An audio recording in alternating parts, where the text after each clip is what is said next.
going to look at the unit 5 and then the unit 6 of our outline.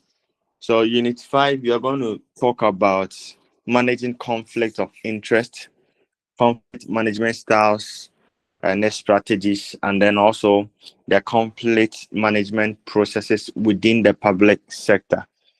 I think this is a very, very interesting topic, and it is a very crucial topic when it comes to us who are also within the public sector domain or public officials in actual context, because the need will definitely arise since you are working with people, since there are individuals that would want to actually, or you'd want to work with these individuals. You are supposed to have an understanding of who these people are and how best you can be able to work around issues in line with some misunderstandings that may pop up at the work or at the workplace or within the working environment. And this is also very key because of the new developments that we are experiencing and seeing, specifically within the evolutions in the public sector domain as well. A lot of people are proficient, a lot of people are excellent with their jobs, their works, they are doing very well, they are doing extremely okay. However, when it comes to trying as much as possible to relate with others, there is a big challenge over there. So, as somebody who is knowledgeable in the area of public sector administration, somebody who is actually has gained an exposure and experience respect to how to handle some of these dictates. What are the things we are supposed to look out for? What is in actual context a conflict of interest? Is it actually different from a conflict itself? When it arises, how are we going to bridge the gap that will be created since we are humans? And as I said, provided you are working with people, there's always going to be definitely an issue that you are going to actually come across. And as you come across some of these things, what are the strategies that have been put in place, or what are some of the things that you're going to adopt to ensure that you get the outcome out of every individual as it ought to be, and yourself in context as well, so you don't end up either by deviating from the objective or the object of the organization, or trying as much as possible to seek other motives and domains as well. So looking at the topic, as we'll always say, we always have to start from the known, then we progress to the unknown, and then we get the understanding of what should be done or how it's supposed to be.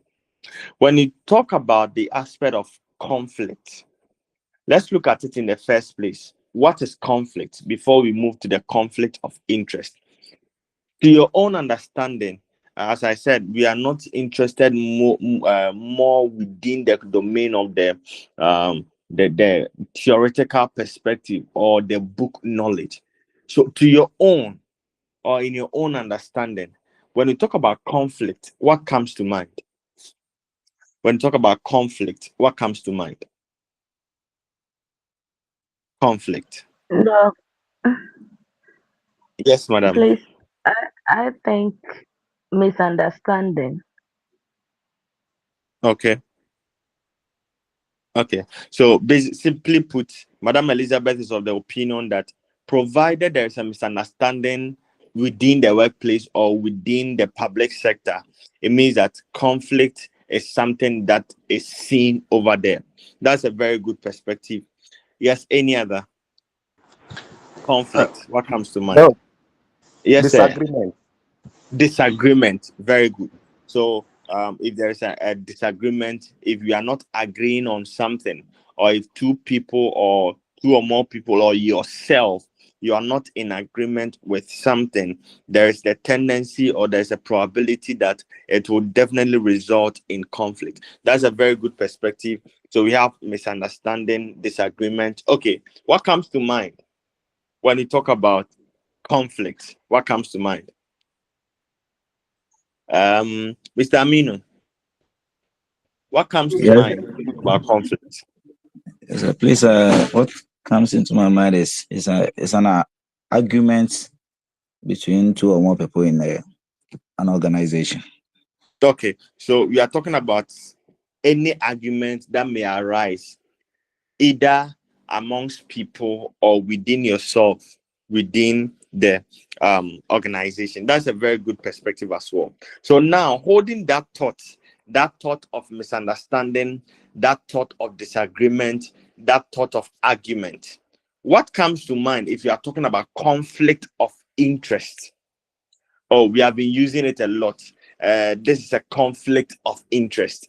In this scenario, we can say that the person cannot be the judge in that case because there is a conflict of interest there.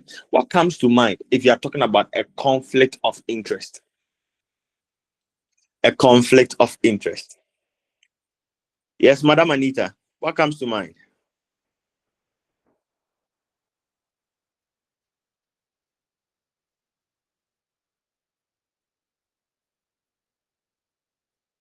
Madam Anita Foro, please, are you with us? Hey, sorry. Hello, doll.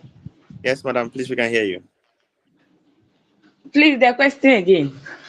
We would want to find out what comes to mind if we mention conflict of interest. Okay, it's about having an argument with someone which benefits your own self, like having self-interest in a misunderstanding or creating a misunderstanding with someone to gain some personal interest in it. Okay, okay, that's fine. Any other? Yes, Madam Christina. When you talk about conflict of interest, what comes to Sir, mind? but hello. Yes, Madam, please, we can hear you. Oh, okay. Conflict of interest.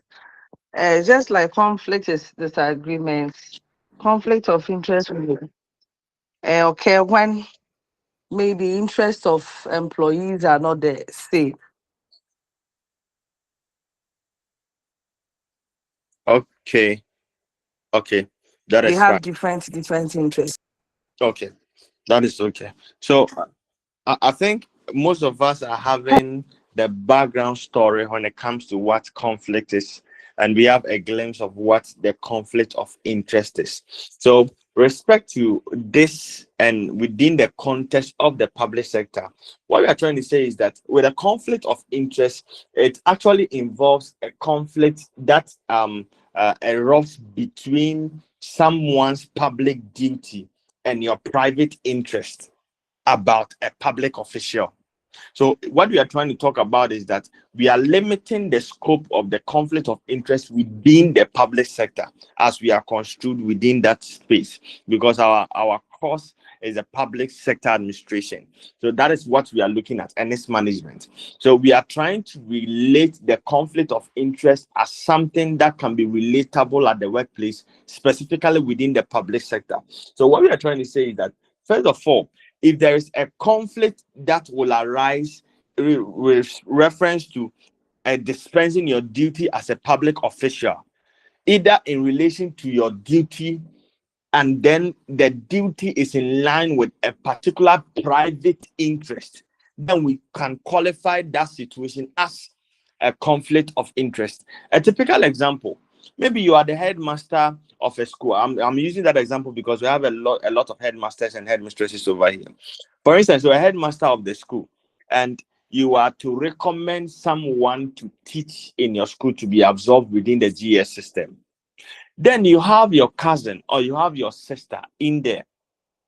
Then there is another person also in there. Irrespective of how your sister might be qualified or the other person might be qualified, because you have a particular relationship that has already been established with your sister, you are not going to look at the aspect whether she is qualified or not. Provided she is having the requirement, you will push the agenda for her to actually be enrolled under your domain. In that particular case, you are going outside the dispensation of your official duty, and you are bringing on board a private interest, respect to the affair or the relationship you are having with your sister or your cousin, with in line with that duty you want to dispense. So it is very, very key, and this is something that is quite common when it comes to the public sector. We always say, oh, it is who you know. It is who you know. And in actual essence, it is not supposed to be who you know. However, that is what our system had been construed to be. You could come to a particular organization and you are having more than 4 or 5 cousins within that same domain. And sometimes you want to wonder, are we certain that all those people are qualified for the portfolio? Are we certain that the person that they were competing with did not have a higher qualification or a higher expertise or skill when it comes to the issues in line with what was giving preference to the cousin? So it is very important we look at the scenario in a holistic manner. Most of us might actually have an issue with it because we have experienced it at the workplace, because we have been seeing snapshots of it within our workplace, and even to an extent, we have been the culprits in there. So at the end of this lecture, we are going to try and then get a clear-cut difference between the two. We are going to try as much as possible to approach issues and instances specifically within the public sector outside the domain of we having a private interest in that particular case. Madam Elizabeth, I can see your hand up. Yeah, please. So I want to get this one clear. Okay. Well, from your explanations you are giving, then it means that you can employ a relative so far as the person is having the qualification, but it becomes a conflict of interest when the person do not have the requirements or the due qualifications for whatever job it's So in taken. actual context, what I'm trying to communicate, simply put, is that either the person might be having the qualification, either the person is qualified for the portfolio or not. Provided within your capacity as a public official, there is going to be a private interest you may be having within that or with that particular individual, it qualifies that state to be a conflict of interest, whether the person qualifies of or not. Because this is a case where, whether known or unknown, the context still remains. There is always going to be a private interest as you are dispensing your public duty within the public official domain. A typical example, assuming that your husband, let me put it in that case, your husband qualifies for a portfolio in your organization that is within the public sector, and then he is employed, he qualifies, he does everything very well, he is proficient in that particular office, but you are the boss, and then he is employed. At the end of the day, there is always going to be a particular private interest within the public sector as you are dispensing your official duties. Why? Because already outside the workplace, there is a relationship that has been established. So even if your husband is supposed to be penalized at a point in time to be served queries, you are not going to do it because of that particular private interest. So we are not just looking at the act in the first place, we are looking at the occurrences of the act after that particular interest has been identified within the public space. Is, are you okay with that? Yeah, sure. So please, so a follow-up question. So, uh, could that be the reason why, in some organizations or most public sector uh, workplaces, it is not allowed that somebody should be with, let's use the same example, the spouse on the same working space. Definitely. So it is not some organizations. In fact, at the end of the lecture, you realize that as enshrined in the laws regarding conflict of interest, I respect to the rule of law, you get to understand that enshrined in there is supposed to be a particular system that have been established by law, where you are not supposed to be not just a spouse, but even with individuals that you would want to even award a contract to. It extends to that particular domain where people that you are not supposed to, or people you are supposed to contract within the public domain to render a public duty, there's not supposed to be any defined relationship. But in Ghana, as I always say, and I will always use as an example because it is easily relatable. We were here, and then I think within, sorry about that, but I think I've already established that we move outside the confines of partisanship. Within the past administration, we realized that there were certain contracts and certain things that were awarded to individuals that were within the cabinet or within the relationship that was a close relation that have been defined with the president. And there was a scandal with respect to an ambulance refurbishment or renovation or something. And we realized that in a way or two, they were not able to pursue further because of the people that the contracts were awarded to. So sometimes it is not because the people are not qualified, but mostly it is because after the people are enrolled respect to that official capacity within the public domain, there's always going to be the tendency where if in case something happens, what approach you are going to use for people you do not know seeking public interest will be different in this particular scenario because there's already an established relationship from the self perspective. Please, are we okay with that? Sure. Thank you very much. Okay. All right. Any other? Sir, Yes, madam.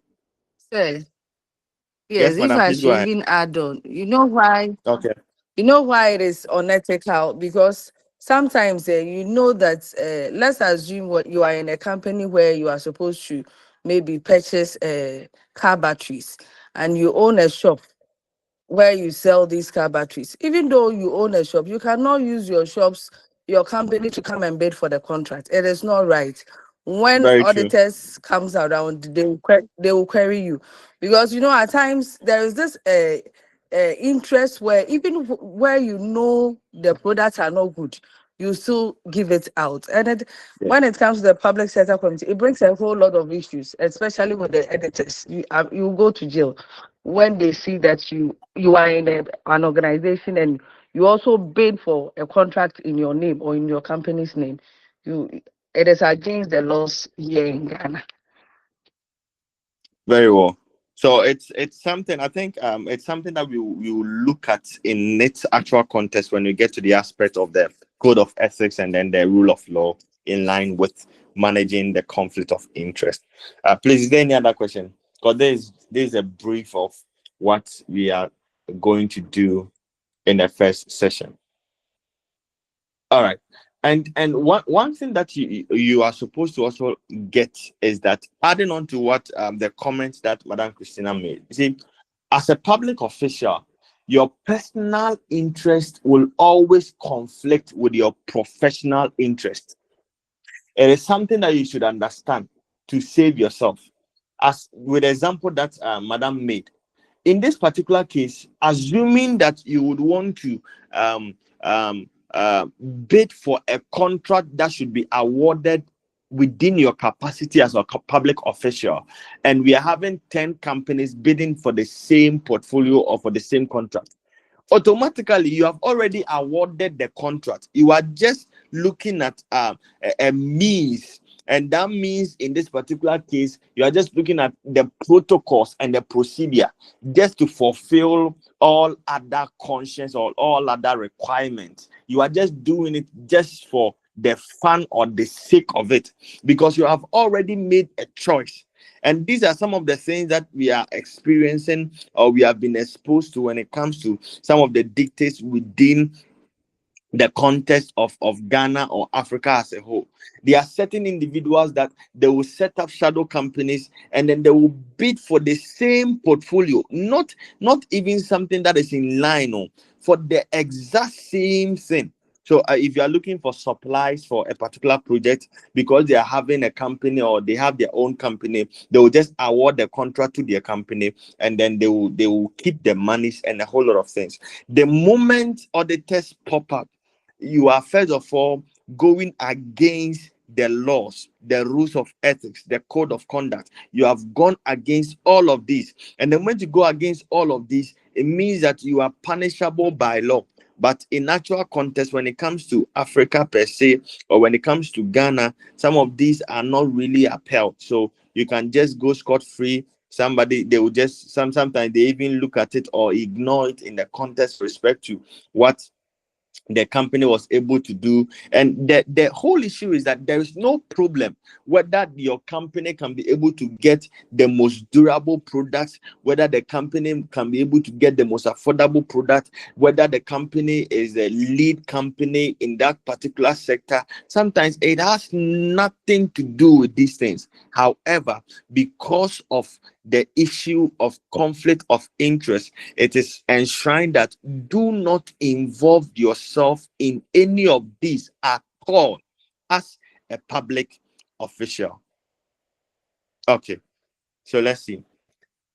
So today we are going to look at the introduction of the conflict of interest and then its management. We're going to look at the intrapersonal conflict of interest, the basic code of ethics, guidelines for managing conflict, developing a policy framework to guard individuals within the public sector to actually have a way of not or flouting these rules, these orders, these ethics that have been laid out by the government or government institutions in line with such.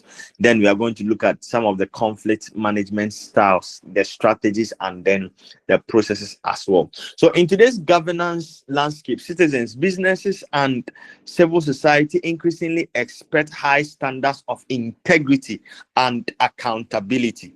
So when it comes to the case of public sector within the context of Africa, it is not so with respect to the Western world. But when you are talking about Africa per se, there is a lot of loss of trust when it comes to our public sectors. As we were citing as an example last week, preferably if you are having the money and you are sick, you definitely opt for a private hospital service than the public hospital service. Not because the public services are extremely bad or they are not up to standard, but mostly you are looking at their integrity and then accountability. How they are responsible because you are paying for everything. They are responsible because you are actually managing so many things. They are responsible. I quite recall when my wife was giving birth. We had been to two places and we had wanted to actually settle on where for she could give birth, and we're looking at her safety as well. And during the preface, I think about the 6th month or so, we went to a private hospital and then we had wanted to compare it with the public hospital. I will reserve the names of these hospitals. So when we went to the private hospital, yes, we paid, I think it was thrice as much as we could have even paid at the public sector, because with the public sector you just go for the book, and then once you go for the book, you have your hospital card, you just go, you activate it, you go through the normal procedure, you go and then you check and then you walk through. But when it comes to the private sector, each day I think you're supposed to have activated, or you're supposed to activate your card. It's about 50 cedis or so. Then you must go and see the doctor, and then there's a charge over there. But comparing the two, I realized that no, it is even way better for me to spend that much for my wife to go through such a seamless and a well-structured system of a health service that they would want to give, although I am paying for it.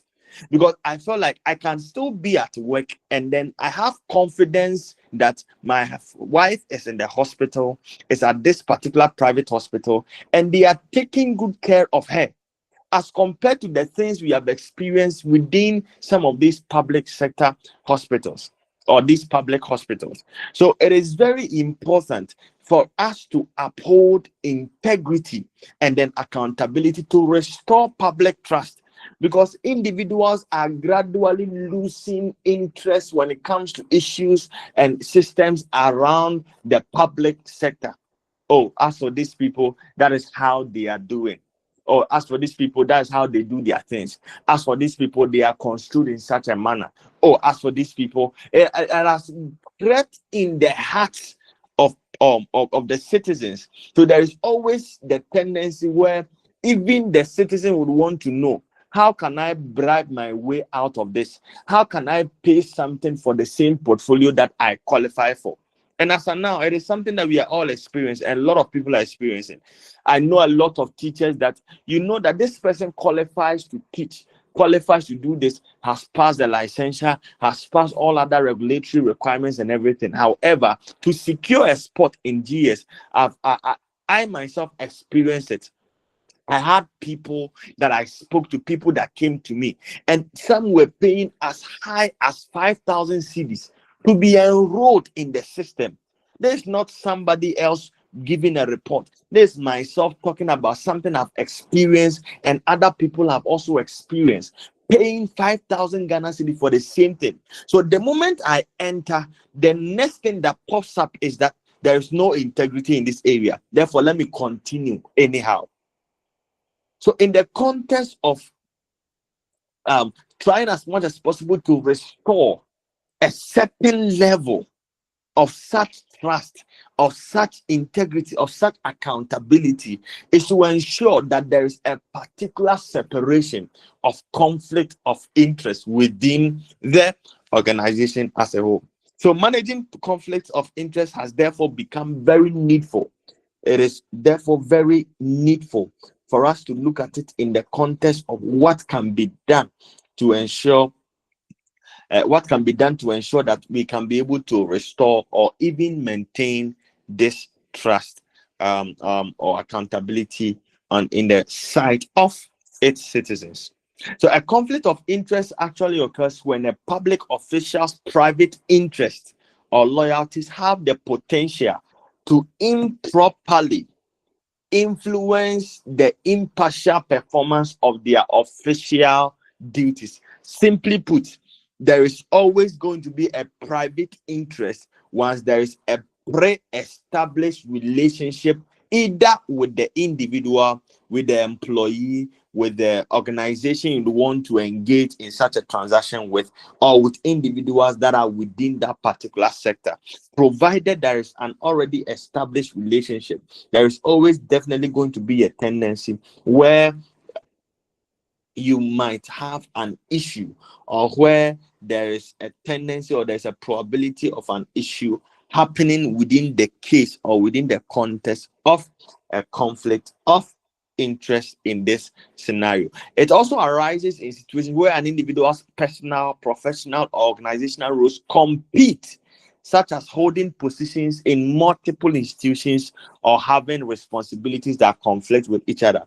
And I think there is something that in Ghana we were experiencing them more, I think, in recent times, where there were issues and cases with respect to some of the MPs. They would have to announce that their board of directors over here, they are managers or members in this particular organization. They are working as so and so in this organization. They are members. They must declare their asset. They must declare their roles. They must declare whatever they intend to do. They must declare all those things within the framework that has been given unto them. And I think a lot of us saw some of these things because of the nature of the things that were happening within the sector. A lot of individuals were talking about it. Oh, so this person is the board of director of this.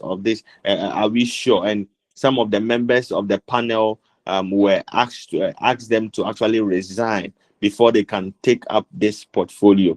They were actually asked to resign, and that is the actual thing, because there's always going to be the tendency of a conflict of interest, provided you would want to continue to hold the two positions at the same time. There's always going to be a conflict of interest in that domain as well. So it is very important we get to understand as a teacher, there shouldn't be that room for a conflict of interest in the aspect of you dispensing your duty or your role in your capacity as a public official as well. How then do we manage conflict of interest? Now, getting the understanding of what conflict of interest is, getting the understanding of what the issues around conflict of interest. How then do we manage it? So, before we even move to this particular case, can you give us a practical example where, in a case where, with respect to you personally, there was a bubbling up of a conflict of interest in a case, and can you also help us understand how you were able to deal with it? A typical example where you can relate to it in a case that there was an issue with a conflict of interest, and you were quick enough to solve it, and we want to find out how you solved that case. Yes, can anyone help us in this case? Yes, yes, Doc. Yes, I have Mr. a Headmaster, typical. our Yes, sir. headmaster. Yes, sir. Yes, sir. Yeah. But the school where I'm heading now. Okay. Initially, I was at a place when they brought me here, so my wife was still at that former place. But Okay. no one was. Someone was selling here. But when the price the prices started booming up, when there was a price hike, the woman stopped selling. So I have to follow my wife to come to the school and sell. And now that when she started selling and things are moving well, other people want to come and sell in here, and now they are competing with my wife. So my wife came to complain that now, because there are more vendors on the compound, she's not making up to her sales. And dog, no, I didn't wanted the whole thing to be like because since my wife is involved, definitely there will be a conflict of interest. So I brought in different people to assist in the resolution of the issue. Okay. Okay. Yeah. So how was the issue resolved? Yes, we first pleaded with my wife that at least since she's not selling whatever the woman is also selling, and we can also not restrict the learners to buying just one same kind of product, since they also have other choices to choose from. We played with her that, but those who are coming in, they shouldn't bring in more things. At least we give them time that they will not come early in the morning as my wife will be going. So maybe 30 minutes to break time, they can come in, and they all understood, and the issue was resolved amicably. Okay. That's an interesting area where you are working with your wife. In that case, uh, it's quite interesting. Even not in the same capacity as teachers or headmasters, but as she's selling over there. But that is a good step where we included or involved other people to come in and then look at it in that particular case. All right, that's fine. Yes, any other example? Thank you so much for sharing, sir. Thank you, Doc. Any other example? Let me see. Mr. Abdurrahman, can you give us a typical example?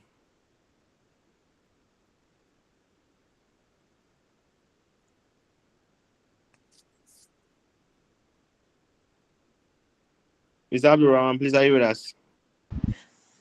Yes, but right now,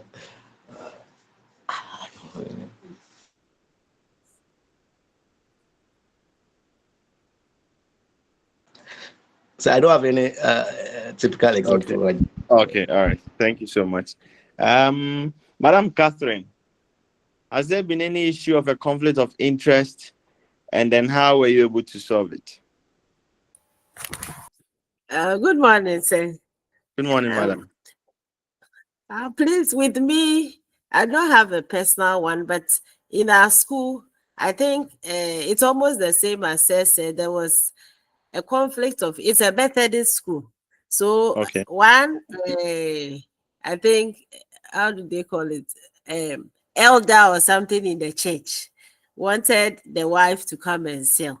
And since it's a Methodist school, they were all advocating that since the person is the leader in the church, then the wife should automatically be allowed to sell.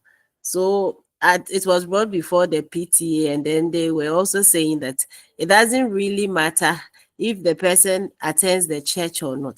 But even with students in the school, their mothers also can come to sell. So it was open to everybody. And now everyone is selling. So I believe that is how it was solved. Oh, Thank okay.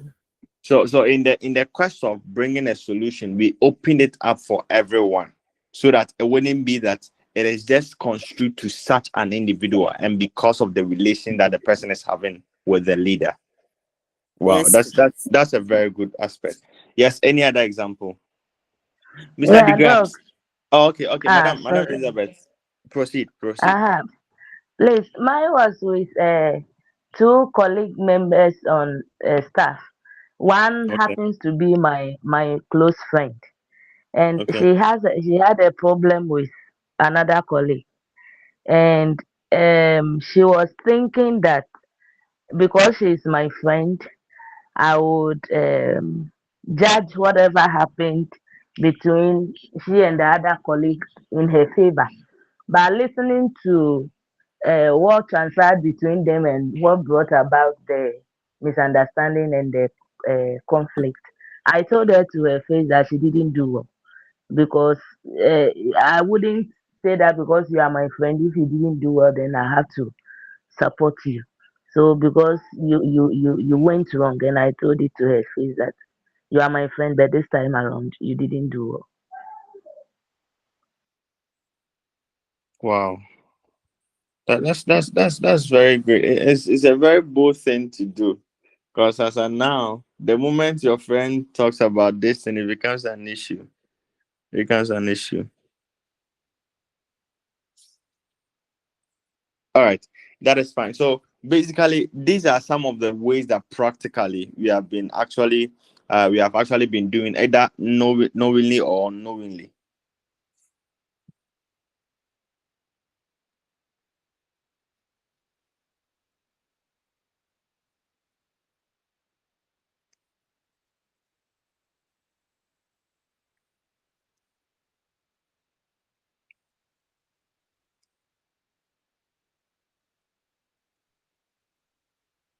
Hello, please, can you hear me? Yes, sir. Okay. All right. Mhm. Okay. So, with respect to conflict of interest management, we are saying that effective management of conflicts of interest is essential in the public sector, as I've already established, because it actually preserves the integrity, it prevents corruption, and then also maintains public trust. So, all these are indicators that gears towards the aspect of restoring what public trust. It also requires ensuring that officials use public resources, power, and position solely for their intended official purpose. And that is why conflict of interest comes in. If it is not for the official purpose of the organization and there is an interest in there, definitely there's always going to be that system that creates an environment in that particular domain. So some of these activities that can create conflict of interest includes: one, nepotism. Nepotism is something that has actually been there, the case within the public sector. And when it comes to Africa per se, because of the extended families that we are having, you'll be there and then somebody will call you, hey, this is your uncle calling from the village. Your daughter or your cousin or your sister is now ready to enter into the employment domain. You are the manager of so and so and so. please, in the next 1 month, we are expecting that you will employ the person. That is all. That is what they know. That is all that they can think of. They have no idea the processes, they have no idea the cons, they have no idea the things and the system that are actually within that particular context. So there have been a lot of issues with respect to nepotism, and nepotism has actually been the case all this while, and it creates a lot of systems around it. And the aspect also respect what self-dealing, that is having your interest in and outside, where for instance you have a specific individual you want to contract with. There's already an established relationship, as we did before, as we have already established. So these are two major cancers that have actually led to conflict of interest with respect to the issues that we are having in Africa as a whole, not just Ghana in context, but Africa as a whole, due to the dependence and a whole lot of things associated with some of these instances. So conflict of interest among public officials have actually been increasing of late, and that had actually led to issues with respect to lack of integrity, transparency, and professionalism. So to be able to understand these things, the government brought about some of the interventions and brought to bear some of the mechanisms to actually mitigate it. And these mechanisms were supposed to be enacted by law, backed by law, in terms of the rule of law and then the code of ethics or the code of conduct. And all these have been enshrined within every public sector domain of work. So your profession is in this particular, or your profession in this case has a particular lined up code of ethics. So as teachers, I'm sure most of us were briefed with respect to some of the code of ethics or some of the things that are enshrined, what you must do, what you cannot do, although you are not obliged to. There is a particular requirement that necessitates that, provided you call yourself a teacher, you should be in that particular category. I think most of us are teachers here, so we would want to know what are some of the code of ethics or ethical code of conduct when it comes to your association for being a teacher. What are some of them that actually gas us from having or exercising a conflict of interest in dispensing our public official duties?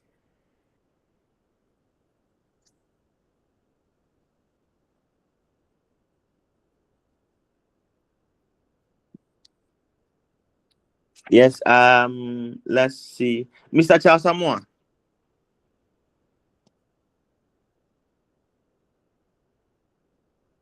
Mr. Charles, what are some of the code of ethics or ethical code of conduct for teachers when it comes to safeguarding their office as a teacher?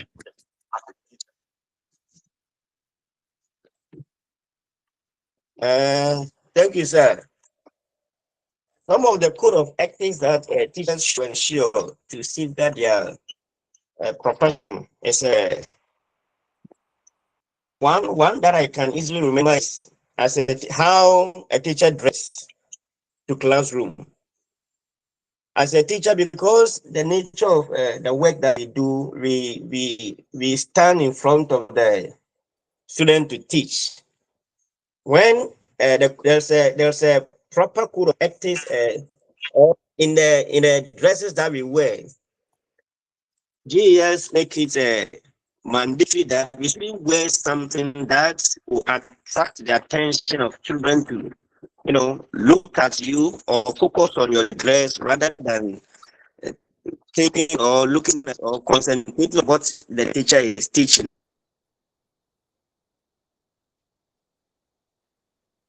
Okay. So that is one thing that a teacher we can use. Probably.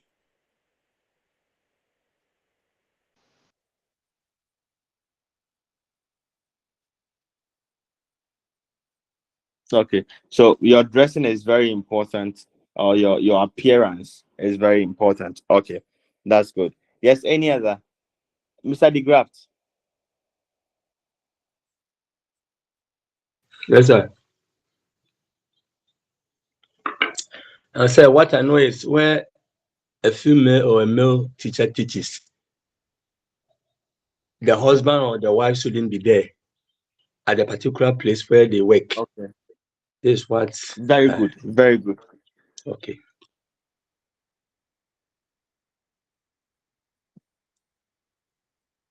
That's a very key and a very important aspect when it comes to some of these cases. There's a more relatable issue where you shouldn't have spouses or people you are in relationship with at the workplace. That is why they even go further to state that you can't befriend a fellow madam or anyone within the same working space or within the same working area. That is very fine. Any other I think Mr. Emmanuel will have a lot to give on to us. Mr. Emmanuel, any code of ethics that is respect to teachers in line with their conflict of interest? Yeah, yes, Doc. Like my colleagues said earlier on, two staff members are not to be seen dating on the same staff, and also some relationship with the learners, the opposite. How should let me say the opposite sexes, their relationship should be very cautious. No teacher is allowed to even sexually harass any learner. Also, you don't be on drugs to school. That when I talk of drugs, I think we know the kind of drugs I'm trying to say. Maybe being drunk before attending class, and you don't use the children's instructional hours for your personal gains. There are several of them. Okay. So can you give us just one more with respect to that area? Okay, and you need not to sexually harass a colleague at workplace. You don't even fight. You don't fight a colleague. Maybe you both of you can have some misunderstanding, but it shouldn't lead to uh, a quarrel where learners will have to rush on you, teachers, or something like that. Okay. Okay. Okay. That is fine. So some of these are examples when it comes to some of the code of ethics that are actually within the context um of teachers, and we are saying that some of these things are very important that they are upheld. They are upheld, because if they are not upheld, you can't necessarily be able to embrace some of the things that are actually happening within the sector, or you can't necessarily be able to uphold some of these instances by trying as much as possible to see the way forward. And the way forward, that is by trying to inculcate the aspect of integrity, transparency, and also professionalism when it comes to the decisions or the indecisions of the public official within the public domain. And it is also of the opinion that which can be the actual fact where the conflict of interest can actually become corruption. The conflict of interest can actually become corruption. This is so because any act of corruption stems from an unmanaged conflict of interest. Look at the typical example that Madam Christina gave. For instance, you have a business that you are awarding the contract to. The times where you may want to inflate prices, it is going to be easier because you'll be the one to sign. You'll be the one to sign.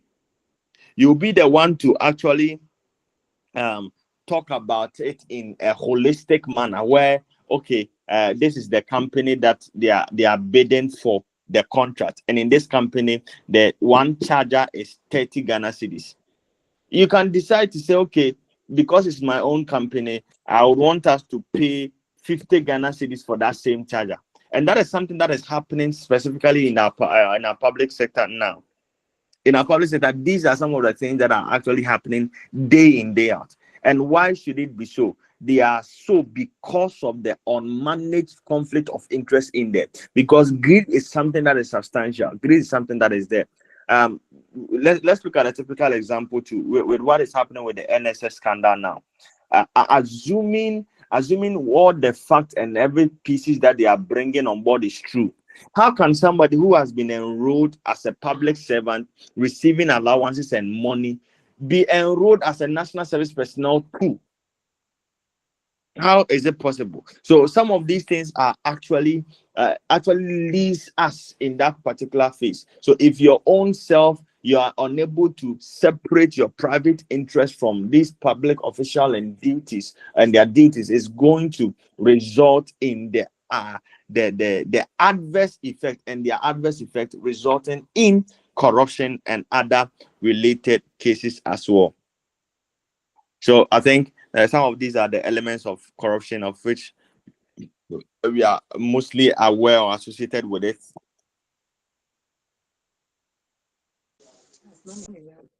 Hello, sir. Yes, sir.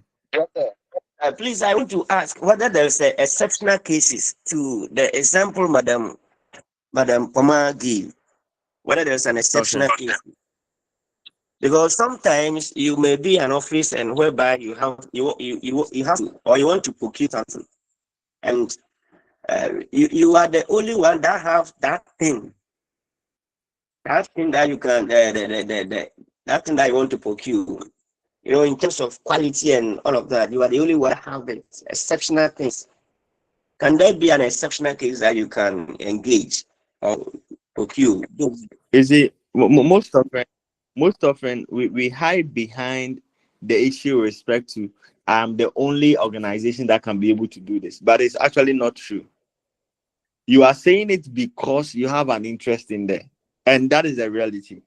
The truth is that there are other people that are in the same business that are doing better and extremely well. But the only thing that must be, or the only thing that is involved, is respect to the issue, respect to what you are saying, that you are the only organization or the only company, because of the element of the conflict of interest in that case. Please, are you with me, sir? Yes, sir. Yes, sir. Yeah. So that is the actual fact. I don't know. I beg to differ, but in most cases, that is the actual fact. We are all pretending. We are just trying to say that, oh, our company is the best in this, our company is the best in that. But in actual fact, it is not the case. It is not the case at all. All right. Thank you, sir. But All right, dog, you're welcome. All right. dog, but please, Sir, do Yes, you sir. know Yes, that madam. sir. in reality, it will be very difficult that you are selling something like my sister gave the example, and then your company wants to buy the same thing, then you overlook your things are in stock, then you allow the company to go and buy it elsewhere. Meanwhile, you are also selling your things. So Please, can you repeat what you said? what I'm saying is that Your line was breaking. Mhm. what I was saying was that with regards to the example my sister gave, and then Charles asking a question on that, I'm also saying that in reality, it will be very difficult that you are also selling something and your company needs the same thing that you are selling. Then you would go, or you would allow the company to go and buy from somewhere. Meanwhile, yours are also in stock. In reality, it will be very difficult. Anna. So give me a practical Sir, example. Yes, madam. sir, so Madam, do can you I get come in? her perspective? Okay. Yeah. Okay. So you come. Yes. Yes. So there was this thing that you were doing. We were supposed to give out curtains in our library to people to come and do it. But looking at the prices, even if I have, as Charles said, even if I have a company and I know that things are of quality and all that, it is not you who will decide.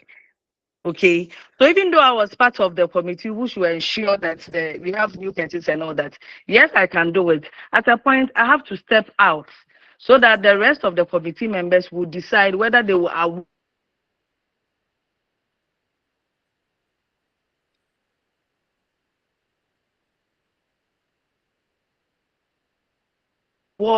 that contract to me. And yes, I want to Madam, you have to step aside of that issue where they say, okay, then I madam, please, madam, we lost you. Madam, we lost you along the way, so I don't know whether it is possible for you to reiterate it for us. My name Yes, please. Yes, yes, it's stable now. okay, I'm saying that even if you are the only one with quality goods or products, it is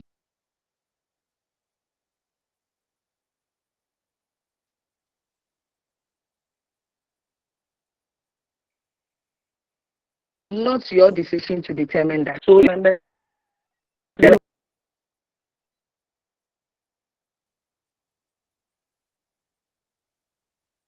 that you have the right or the good to, but the moment and they say that that's what makes them fair. So let's assume that they have moved downtown and they don't get the product that they want. It is only your shop.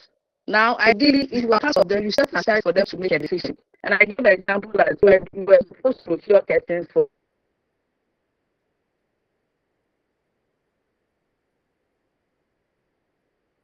our library.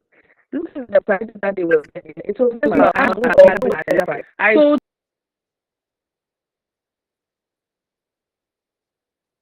and at that moment, even though I was part of the committee, I said that there's no us and there was that's fair.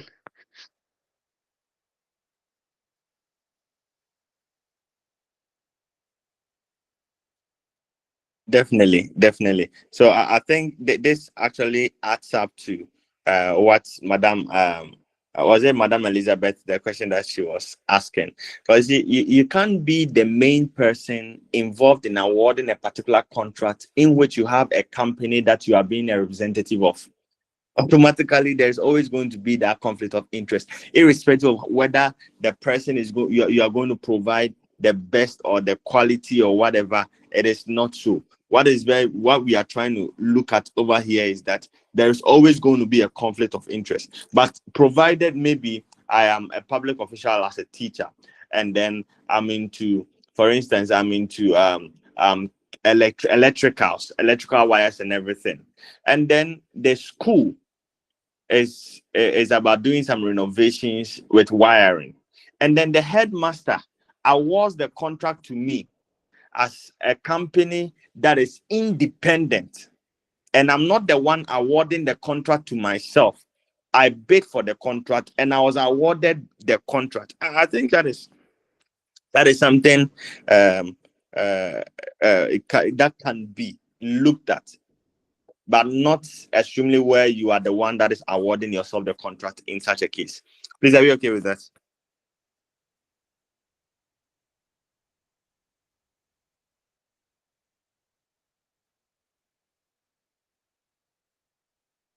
Please, am I connected? Are we here? Let's Yes, go. sir. Okay. We thank God so much. All right. So some of the solutions for resolving conflict, we have: register all potentially conflicting interests, restrict job relevance, recruit people who do not have conflicting interests, recuse the employee from the conflicted decision making responsibility, remove the conflicted decision making responsibility, and then resign from the conflicted position. So some of these are some of the examples. I think some headmaster and then others were giving some practical expositions, some practical ways, and these are some of the ways we can be able to look at it in that context as well. Before we can also be able to understand some of these dictates and how things are supposed to be, as somebody in the official capacity, how then do we identify conflicting or conflicts of interest or conflicting interests? How then, or methods by which we can be able to identify conflict of interest? We have the first one: comparing employees' names with those of vendors. This is not entirely the case because names can be similar. Just as I came to this class and then I realized that Madam Christina Poma is also Opoku, I was like, hey, my name is also here. So hypothetically, if you presume that because she's Opoku and I'm Opoku, we are related, you might get it wrong. But at least there's always going to be a tendency of whether there is an established relationship or not by that mode of comparisons. At least that is something that must ring a bell at a point in time. Checking employee contact details against bidders and suppliers. This is very key. So you are an employee is bidding for a contract, someone is bidding for a contract, at least take due diligence, be diligent in that particular domain, and then try as much as possible to establish um,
hello,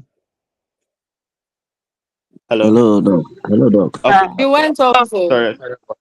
Yeah, the network, I don't know. It's been it's not been stable. All right, that is fine. Then we can look at cross-referencing employee payroll bank accounts against those of vendors.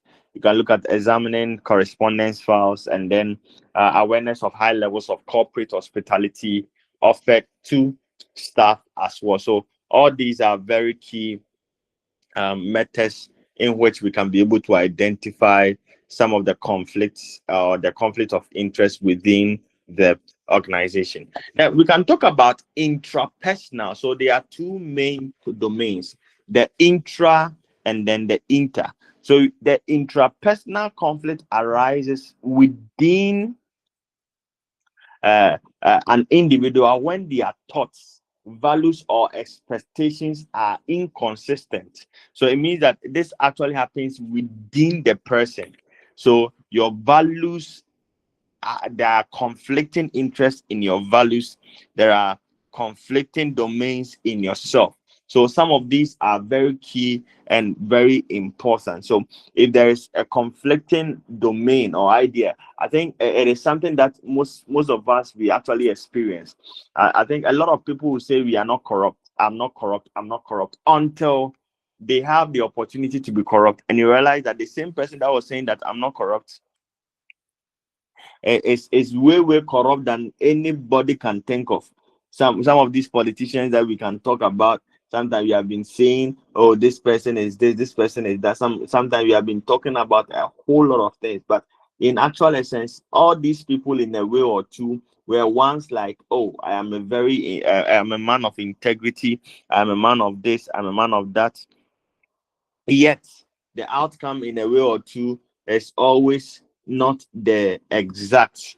And within the person, within the values, within the cultural domains, the thoughts, if there are supposed to be inconsistencies, there are issues that conflicts with their interest, it becomes, or they have this particular contention within. So at times there are decisions that really takes us to a place where we have diverse views. So we have no idea what to do at any point in time. Should I stick to A? Should I look at my aspect of integrity? Should I uphold it in this particular case? As a public official in my capacity, I can do this. No one will be able to know. Should I still go ahead and do this? Should I go ahead and do this? Should I go ahead and do that? Should I go ahead and do all these things? And some of these things have been the issue and the case that we have been or we have been encountering day in day out. So even before we see the execution of the conflict of interest, there was an aspect of the intrapersonal conflict. So it starts from within. The starting point of the conflict of interest starts from actually within, and from within we move on, we translate, it is translated to other dimensions as well. Then there are approaches to or there are types of the intrapersonal conflict of interest. There are types. We have The first one being the approach to approach conflict. We have the approach to avoidance conflict, and then we have the avoidance to avoidance conflict. So when you talk about the approach to approach conflict, it is the type of conflict which occurs when a person has to choose between two attractive alternatives. So if you are trying to choose between two attractive alternatives, that is when we refer to as what? As the approach to approach conflict. So in that case, a manager is confronted with an approach to approach conflict if he or she has to recommend one of two subordinates for promotion who are equally competent for the position. So a job seeker who has two attractive job offers has to cope with this conflict. So it's a conflict within two of your best staff. Each of them qualifies. So the question is, who are you going to award the contract to? Who are you going to recommend for promotion?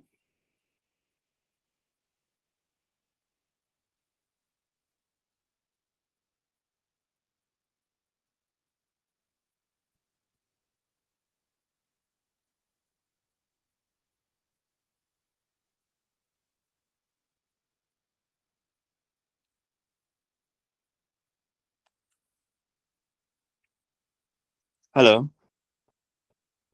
Hello, please, am I connected? Yes. Yes. Yes, you are connected now. Okay.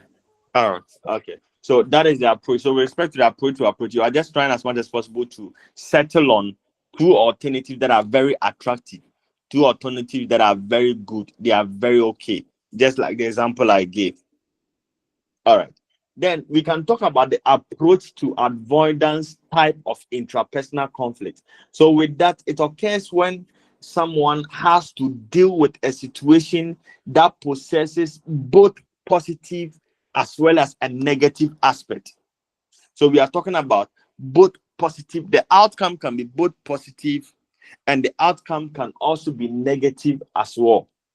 So we can say a faculty member may be in this type of conflict if he or she wants to join a top school where the prospect of tenure is uncertain.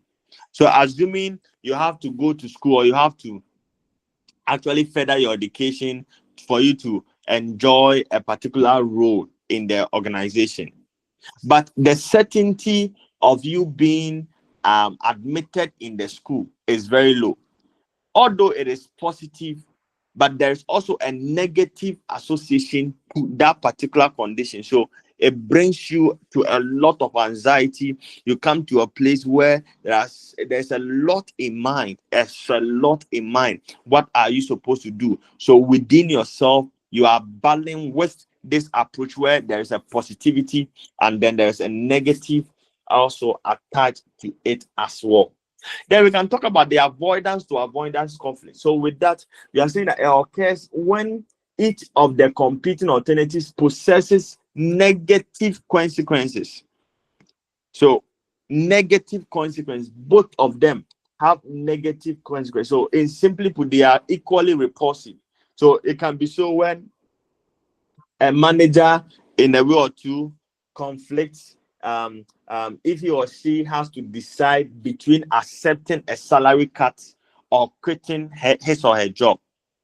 So it's either you accept a salary cut, which is negative, or you quit your job, which is also negative. So with this, you are going to have an internal conflict within. What do I do?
Hello.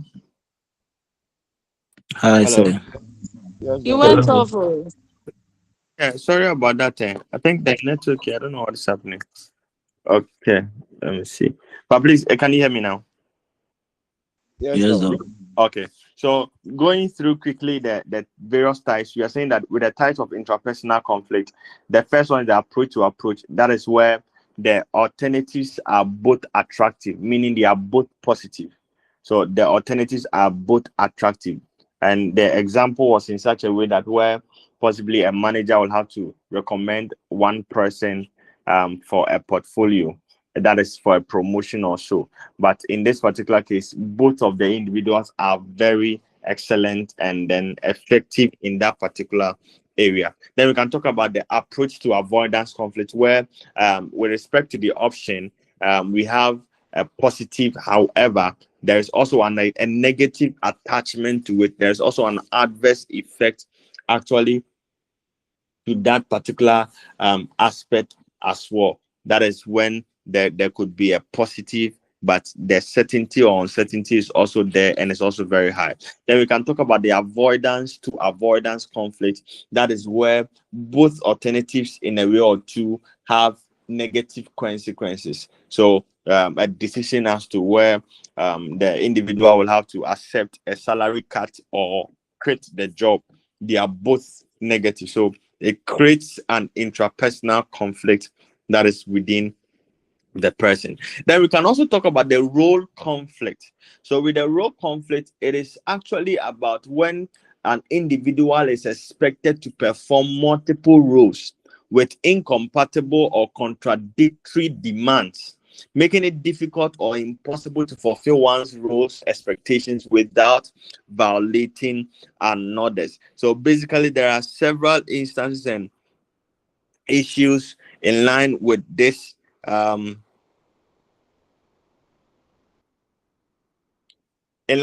when it comes to the aspect of what of trying as much as possible to execute your role. So a typical example is that as teachers, sometimes we go through this particular battle in line with wanting to teach. We want to teach, we want to do this, we want to do that. However, the materials for teaching, they are not there. The materials for planning respect to trying to get the students more educated, they are not there. The materials like teaching and learning materials, they are not available.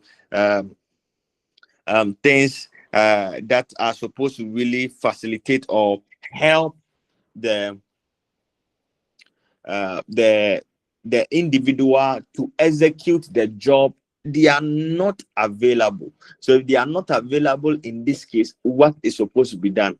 If they are not available in this case, what should be done? It makes the execution of your work or your job very and extremely difficult in this particular case. And it's something that is relatable within our field of profession as well.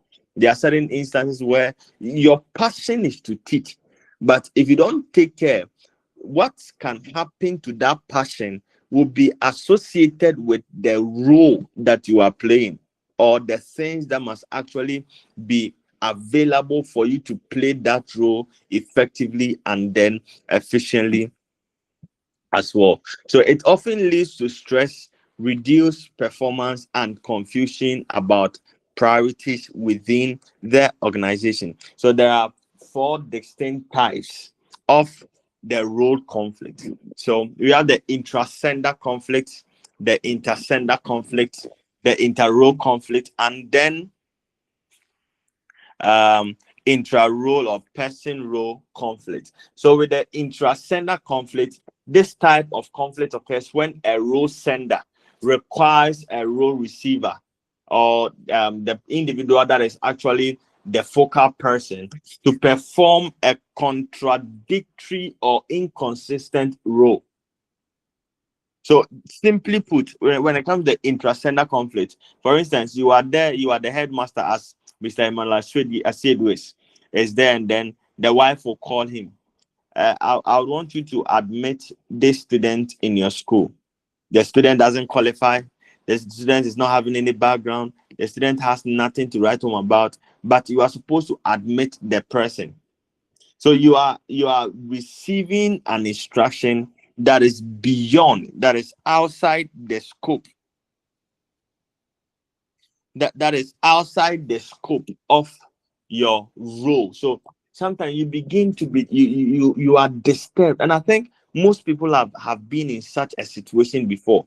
You are disturbed because you have no idea what to do, either to contradict your role, either to be consistent with your role, either to go beyond the boundaries of your role description, or whatever you think the best alternative is. And sometimes to executing that role means you are conflicting the role, or you are violating a rule, yet you are being forced to do it.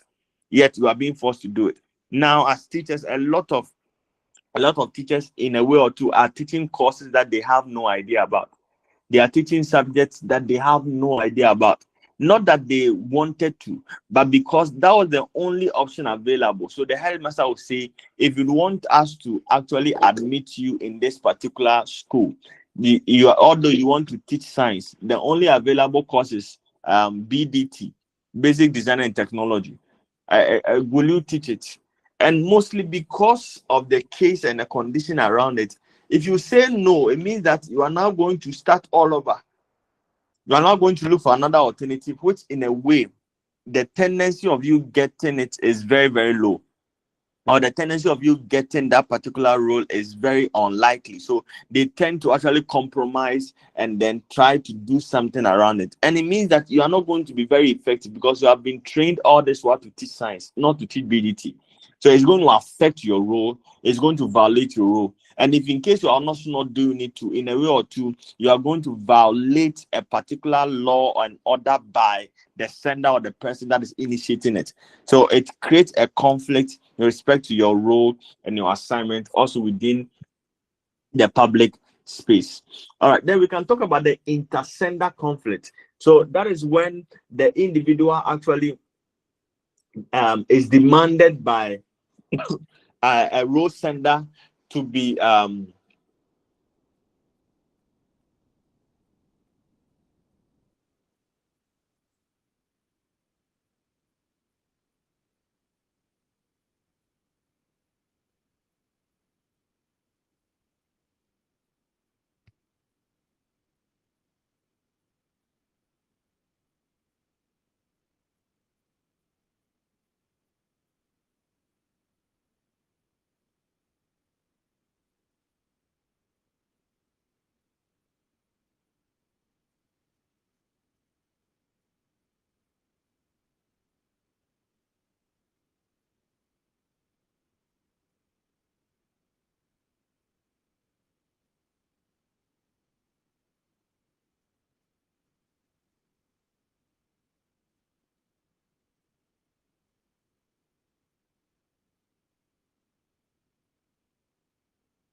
hello.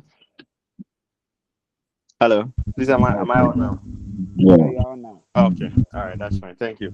All right. So when it comes to the intersender conflict, we are just trying as much as possible to explain the type of conflict that happens on the road, where individuals are tasked to do something that in a way or two is not consistent with the needs and the expectations of their role or their work or their duty.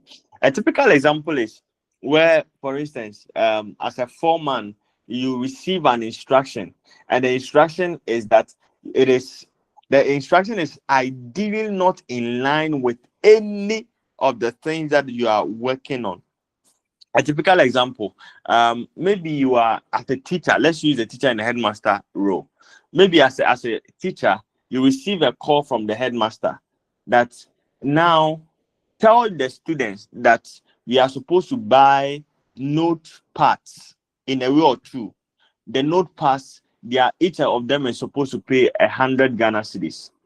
Notepads are something that is actually not a requirement for the teaching and learning process, and for them to actually to help them in learning.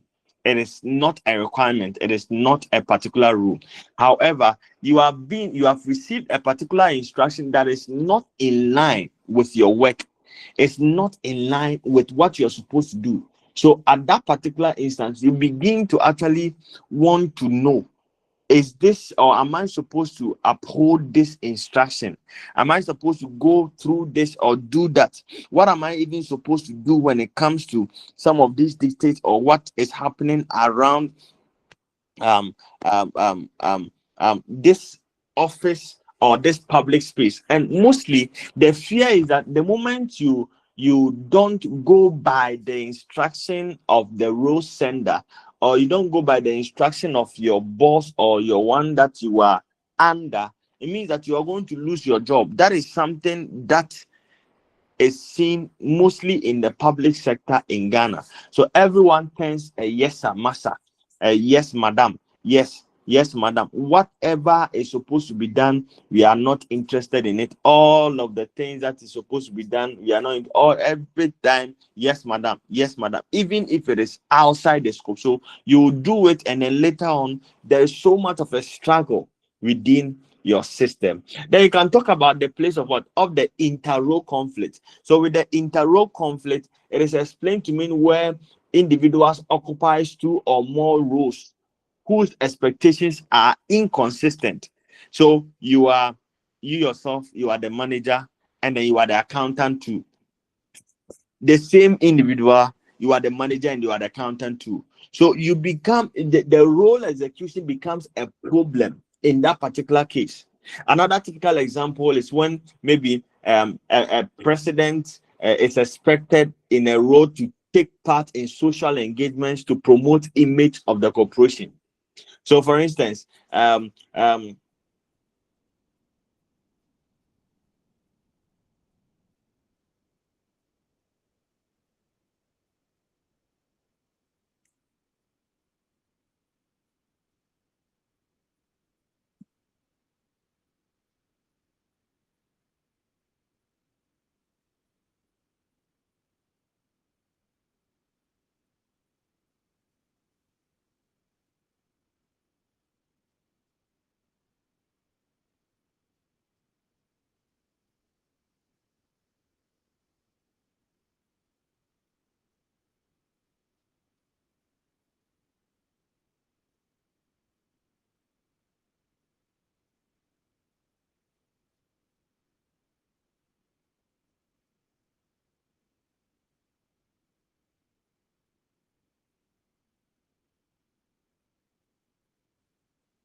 hello, hello, please, am I connected now? Yes, you are connected now. Okay, all right. Okay, so these are the various types of what of the role conflict. Now let's move on to the code of ethics in line with conflict of interest. As I said, the interventions by government and other regulatory bodies with respect to spearheading certain activities in line with conflict of interest they actually brought down certain guidelines. They brought down certain rules and regulations to actually safeguard some of the systems around conflict of interest. If it is an identifiable problem, what should be done? If it has been identified as a major canker within the public space, what can be done? That is when the code of ethics development actually came on board. So when you talk about code of ethics, it's a written set of guidelines issued by an organization to its workers and management to help them conduct their actions in accordance with its primary values and ethical standards, which is very, very important. And when it comes to Ghana as a whole, the government is actually the ones that contract individuals as citizens, like in the name of public officials, to render certain public services to its citizens. So if they have contracted us, means that an aspect of the code of ethics guideline is actually prepared and presented by the government. Then the regulatory bodies within which the individual has been construed to respect to the organization also add on to some of the code of ethics or ethical standards that have already been established or been given by the government. So all these written set of regulations are actually primarily targeted to its primary values and ethical standards. What is supposed to be done within this organization? What must be done within the organization in terms of executing this, in terms of procuring this, in terms of assigning this, in terms of contracting this? What are the written guidelines and laws or rules that must be followed? So written guidelines issued by an official body or a professional association to its members to help them comply with its ethical standards. So this actually brings us to the place of what code of ethics is all about. So the standards for professional practice is just one of many ethical guidelines that have actually been given. So there are actual standards that have been laid. So in every organization, as a teacher, there is a standard professional practice that must be. As headmaster was saying, there is a way you dress. You dress in a way that you don't take the attention of the students. You don't actually catch the attention of the students. So it is a typical example that is supposed to be seen or realized when it comes to individuals that are within that particular environment. So if you are a teacher, at least how you dress. So most people will say, oh, teachers don't like dressing at all. No. Sometimes it's not about they not liking dressing at all or something. If you wear fancy clothes and other things, it is just going to catch the attention of the students, and the students are just going to be looking, be watching. Just their focus is just what the teacher is wearing. That is where the problem is all about. So basically, they are just ethical guidelines, rules of conduct, and standard practice that govern the legal, medical, and other professions. So every professional body has a standard mode of professional practice. So in the medical field, there is a way they do their things over there. When it comes to the teaching field, there is a way we do our things. When it comes to the legal domains, there is a way they do their things. The accountants, there is a way they do their things. So each and every individual, respect to their profession, has a way they carry out certain things in line with code of ethics as well. So it is very key that when it comes to the code of ethics or respect to the ethical guidelines in line with a professional practice, there are some key elements that must actually be upheld in it. You don't just wake up all of a sudden and say, I'm the headmaster in this organization and institution. Therefore, I'm going to bring on board certain professional practice standards, which are code of ethics that you must uphold within the organization. If you don't uphold it, these are the sanctions that are actually available. No, that is not something that we are into. What we are interested is that what guidelines you are bringing on board is, one, transparent and accountable. There is a lot of transparency and accountability within it. In that, civil servants and public officials are expected to actually use their powers and resources for the public good in accordance with the law, and then respect to government policy. So in line with this, you must be prepared to be accountable for the decisions and the indecision that you are making. And that is something that is actually going on. I think the ministers are meeting the public committee, in which the public committee are beginning to find out what they are doing, what are the things they are doing right, what are the things they are doing wrong, to bring them to order, to bring them to alignment, and a whole lot of things in that particular domain. So transparency and accountability is very key when it comes to this contest as well. Then integrity is also one of the elements that should be enshrined in the professional practice, in that civil servants and public officials are expected to make decisions and act without considering their private interest. Our motive is to separate the private interest from that of what of the public official's duty. So you must be a man of integrity, you must be a woman of integrity, or the actual ordinance with respect to the professional practice is supposed to be done out of integrity, which is very key in this particular case. Then there should be something we call legitimacy. So in that, the civil servants and public officials are required to administer the laws and government policies, to also exercise legitimate administrative authority under delegation of power or authority.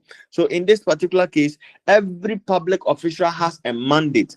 As of now, if you see a police on the road, irrespective of the kind of car or vehicle you are driving, if the police orders you to stop, you must stop, because there is an authority that have been enshrined in their professional domain. Their attire, their experience, their profession warrants that they stop you on the road, they check you on the road, and they begin to query you if in case you are not doing the right thing. It is enshrined in their professional regulatory requirements.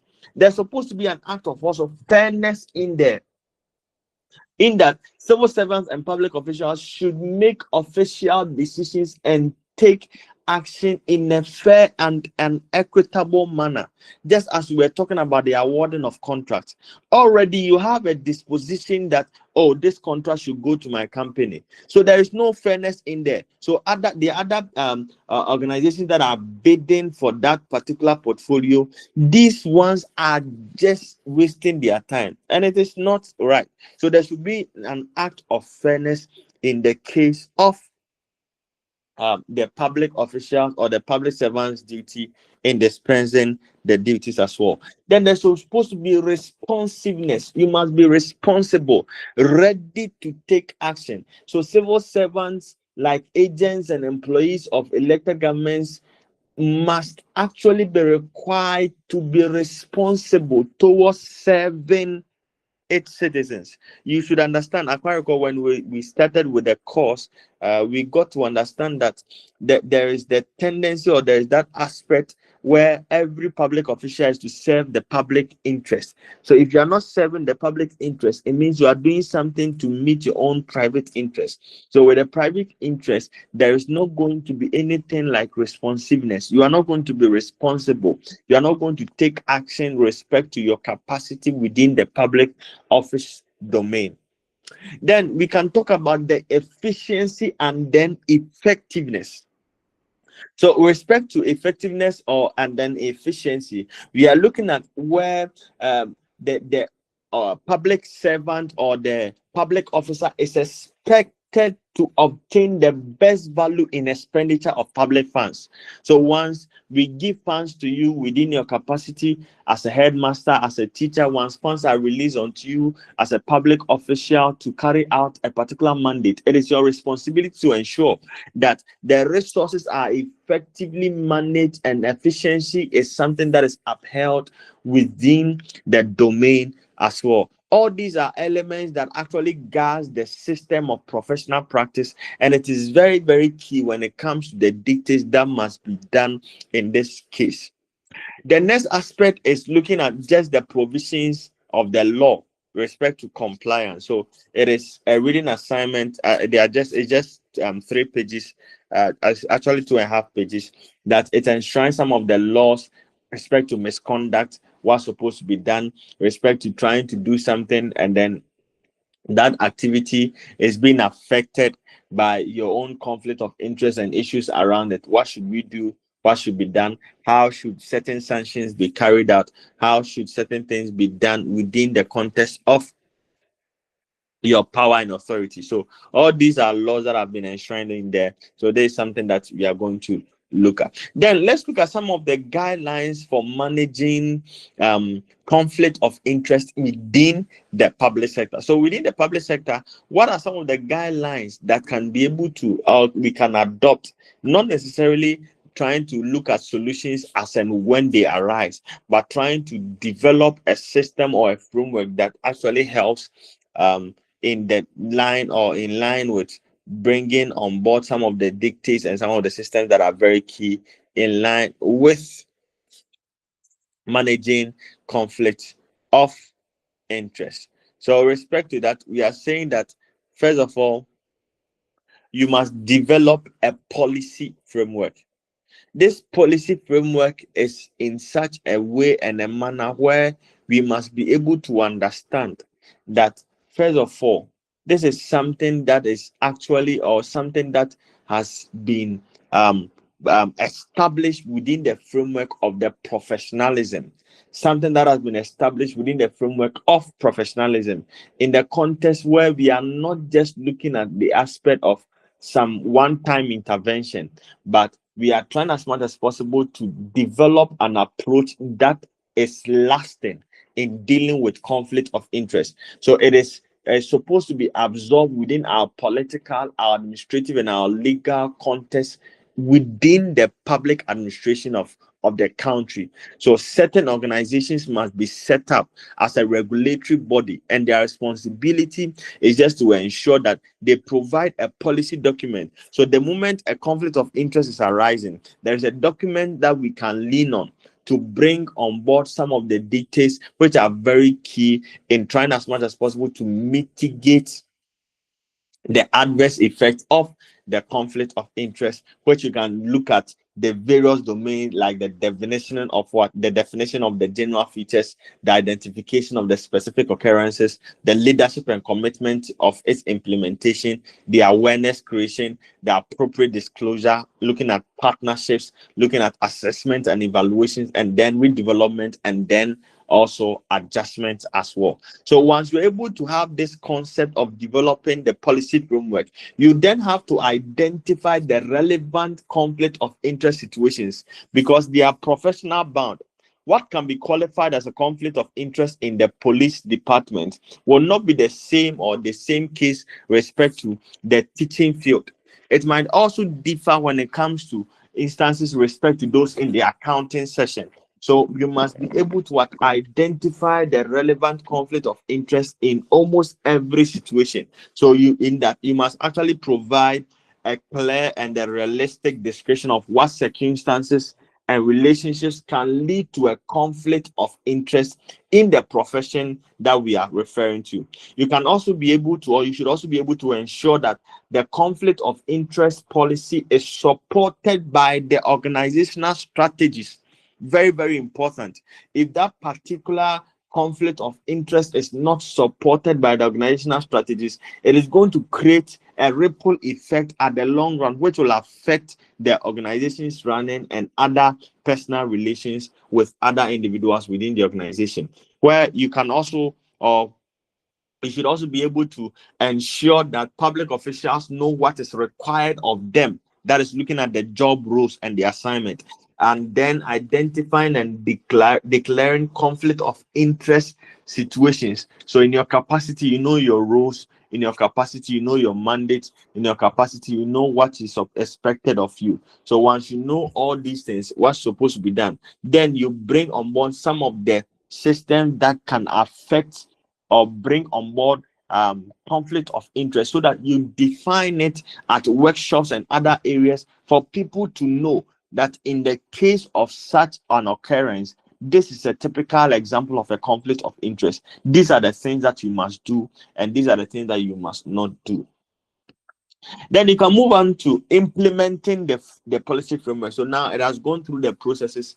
You must actually implement it by bringing on board what must be done, or what has been done already, what has been carried out already, and what is expected to be seen. At least not looking at it from a theoretical perspective, but bringing to bear some of the realities with respect to the framework that has been designed so far. Then you can also try as much as possible to demonstrate leadership commitment. So in that particular case where all public officials are expected to actually work within the capacity of their power and authority, and also be able to look at compliance with the code of ethics and then the rule of law, respect to how the standards for their professional for their professions are upheld within the organization. These are very key aspects and key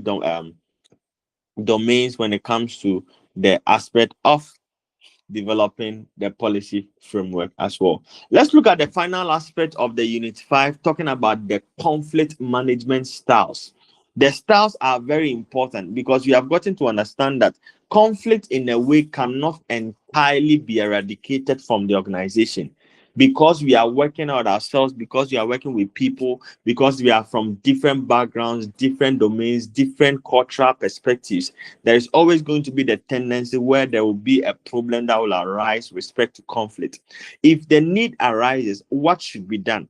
So we are of the view that in recent years, researchers have measured conflict through indicators such as annoyance, disputes, and distrust, emphasizing that effective conflict management involves identifying and addressing its sources to reduce emotional affective conflict while maintaining a healthy level of constructive criticisms or conflict. This is very key and very important because there are certain conflicts that are healthy within the organization. There are certain conflicts that are healthy in a way or two. At the long run, it actually boosts organizational performance. It boosts individual performances as well. So in that particular case, how would we then be able to manage it very well? Because you can't just all of a sudden say that this is the case, this is the issue, this is what is actually going on, and then not be able to bring to bear what is not be able to bring to bear what can be done to manage it. So what should be done in this case? What must I do? What do I have to do in this particular context when it comes to the conflict that has arisen within the organization? There are some styles that we are going to look at. We have the matching styles with situations, respect to which that is why we are looking at the specific situation based type of conflict management style. So with that, we are trying to look at matching the conflict respect to a particular conflict management before discussions are made. So before discussions are made, you are trying as much as possible to relate, okay, in terms of an conflict, intrapersonal conflict, this is what strategy we think we can adapt. So you are matching the problem or the situation to the situation. So functional or effective management of conflict involves matching styles with situations. Matching can be effective when the criteria for conflict management discussed before are satisfied. So it has already been enshrined. The moment this type of conflict arises, this is what we are going to do. The moment this type of conflict arises, this is what we are going to do. This is the next step. This is it. So we just move on to those phases. We just look at what had been enshrined. We just look at what had been stated over there, and then we move accordingly as what must be done or what should be done in that case. All right. Then we can talk about the integrating style. So this is useful for effectively dealing with complex problems. So there are some of the cases that they are complex. They are very very they are conflict. They are complex. They are not just straightforward. So if they are complex and they are not straightforward, what do? You adopt the integrating style. So it means that with respect to the integrating, when one party cannot alone cannot solve the problem, this style becomes appropriate. So in such a case, we are now trying to adopt and bring on board the two parties. And once you bring on board the two parties, you look for a strategy and an alternative that brings to bear these two views by understanding what's supposed to be done, by selecting the best alternative out of the options for these two individuals. Then we can talk about the obligating style. So this style is useful when a party is not familiar with the issues involved in a conflict. There are certain cases where it is new to you. You have never heard of it, that this is actually a problem. You have never thought of it that this is a case. You have never had any thought of it that so this can be an issue. So this can be a problem. So all this was the issue that this person was talking about. So you actually adopt the obligating, since the individual has no idea in line with the objective or with the problem that is being faced as then.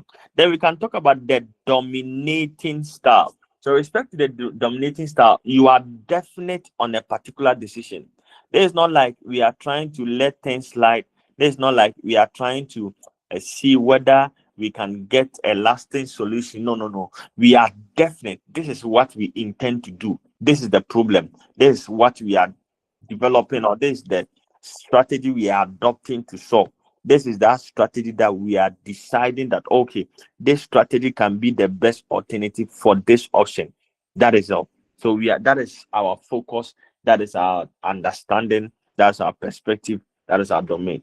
Then we can talk about the or avoiding style. The avoiding style is also very effective when the potential dysfunctional effect of confronting the other party outweighs the benefit.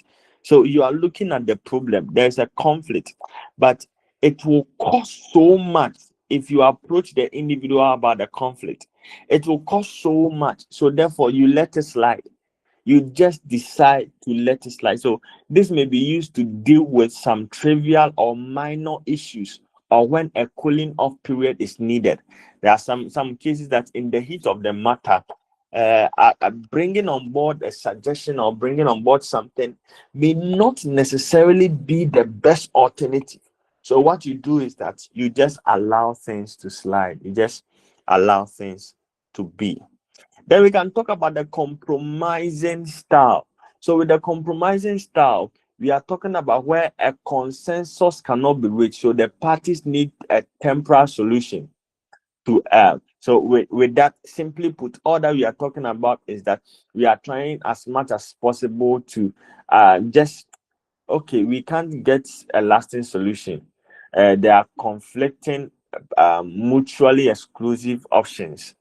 These things are not uh, okay. You, for now, let us adjust to this situation. For now, we will get a lasting solution. A typical example is the labor and the management issue. Sometimes they will say we are going on strike. You say I'll not agree. This one will say I'll not agree. This one will say I'll agree. This one will say I'll not agree. This one will say I'll agree. This one will say I'll not agree. Agree, I'll agree. Agree, agree, I'll not agree. Then they come to a particular point where this one will say, okay, if you are not going to agree on this particular case, let us pick a date where we can be able to solve this issue. But for now, go back to work. Then they will go back to work, and then they will start with their duties. Then they'll continue with their duties, and then they are doing a whole lot of things at the workplace. Later on, then they look for a lasting solution to this particular effect and impact. So basically, these are some of the conflict styles that are actually needful. So there's also a criteria for conflict management. So this criteria just looks at, in order for conflict management strategies to be effective. So looking at the effectiveness of the strategies, we are trying as much as possible to bring on board some of these dictates. And some of these dictates and systems are just to ensure the effectiveness of conflict management. That is one, organizational learning and effectiveness.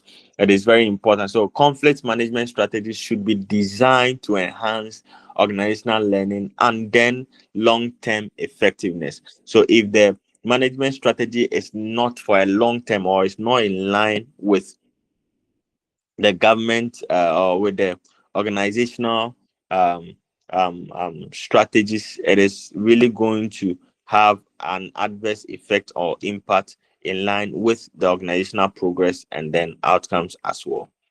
Then you can talk about the needs for stakeholders. That is when there should be the conflict management strategy should have to be designed to satisfy the needs and expectations of the stakeholders, that is the parties that are involved, and to attain a balance among them. So it is very, very important we look at it in a holistic manner in line with such an option and opinion. Then we can talk about the ethics, the ethical domains surrounding this case, or conflict management as well. So it is very, very important, irrespective of us adopting a particular conflict management strategy. There's supposed to be an aspect which gives us key relevance as to what is supposed to be done, what is being done, what is actually going on, what are the guidelines that are actually enshrined to ensure that the outcomes within the organization is upheld, and they are very key when it comes to its execution, and then the guidelines are actually upheld as well. So with respect to the strategies that are involved with conflict management, so we are saying that attain and maintain a moderate amount of substantive conflict or for non-routine tasks, minimize substantive conflicts for routine tasks, minimize effective conflicts for routine and non-routine tasks, and then enable the organizational members to select and use the styles of handling interpersonal conflicts so that various conflict situations can be appropriately dealt with. So there is no strategy that fits all, but there are certain guidelines, certain things that must be looked at. And all these things, if they are looked at, actually they position the conflict management strategy at its highest peak within the organization. So the processes also, as we have been exposed to, or we have been enshrined, or we know, they are in 5 stages: the potential opposition or incompatibility, the cognition and the personalization, the intentions, the behavior, and then the outcomes. So when we talk about the potential opposition or incompatibility, that is the first step, or the first process, the first step in conflict process, which looks at the presence of conditions that create opportunities for conflict to develop. A typical example: the communication channels, the problems, the structure within the personal values and variables. So all these are channels in which the conflict may arise. So you must be able to, first of all, identify the cause or the potential cause for that particular conflict. That is where the process actually begins. Then you can move on to the cognition and personalization. That is where conflict must be perceived by the parties to it, whether or not the conflict exists as a perception or as a manifestation. So it is something that we should all be privy to, that conflict can happen at any point in time. So it is not just an abstract in nature. It is not just abstract in nature. It is something that is real, that can be seen, that is there, and it is not like it's too far for you not to see. Then you can talk about the intentions. So, respect to the intentions at the third stage, or the third process, looks at decisions to act in a given way. Intentions intervene between people's perceptions and then emotions. So that is where you must actually come to bear respect to, one, the individual's perceptions as to respect to what's actually happening on the ground. There are certain individuals that they are acting in a way because of what they have been exposed to, because of their intentions, because of the things that they have gotten to understand, because of the things that they have known. So if they don't have the intention to actually bring an intervention respect to what they know, and what they do not know, and bringing them to a particular realm for them to understand, either by collaborating, avoiding, accommodating, or compromising. There's always going to be the tendency of the continual process of that particular identified conflict within the organization. Then we can talk about the behavior at the fourth stage. So, respect to the behavior, that is where the conflict becomes visible. That is when the individual begins to act. You can see expressions. The person's mood changes. Mood swings are there. The person begins to shed tears. The person begins to walk over you. All these things are behaviors or expressions that actually depicts that an individual has an issue or has conflicting or intervening perspective with what is actually happening. Then you can talk about the final say that is the outcomes. So the action reaction interplay between the conflicting parties results in consequences. So basically the consequences of the conflict that we are seeing are the things that actually happens within the outcome stage. So these are the processes that must be seen. So whatever should be done, you have identified it, you have looked at the issues with respect to cognition and personalization, you have come to the place of intentions as to finding out why the person did what the person did. So once you know why the person did what the person did, you can be able to adopt certain systems and certain keys, can be able to adopt certain ways as to, oh, okay, so in this particular case, this was the reason why this person did this. This was the reason why this person did that. So the issue can actually be resolved by informing the individual as to what not to do and how to do it in its context as a whole, and then be able to work on the behavior of the individual, and then the outcomes of the strategy or the conflict management process becomes evident as a result of the thing that you have employed within that context. Okay, I think this brings us to the end of the unit 5. Please, is there any question? Do you have any question for us to discuss?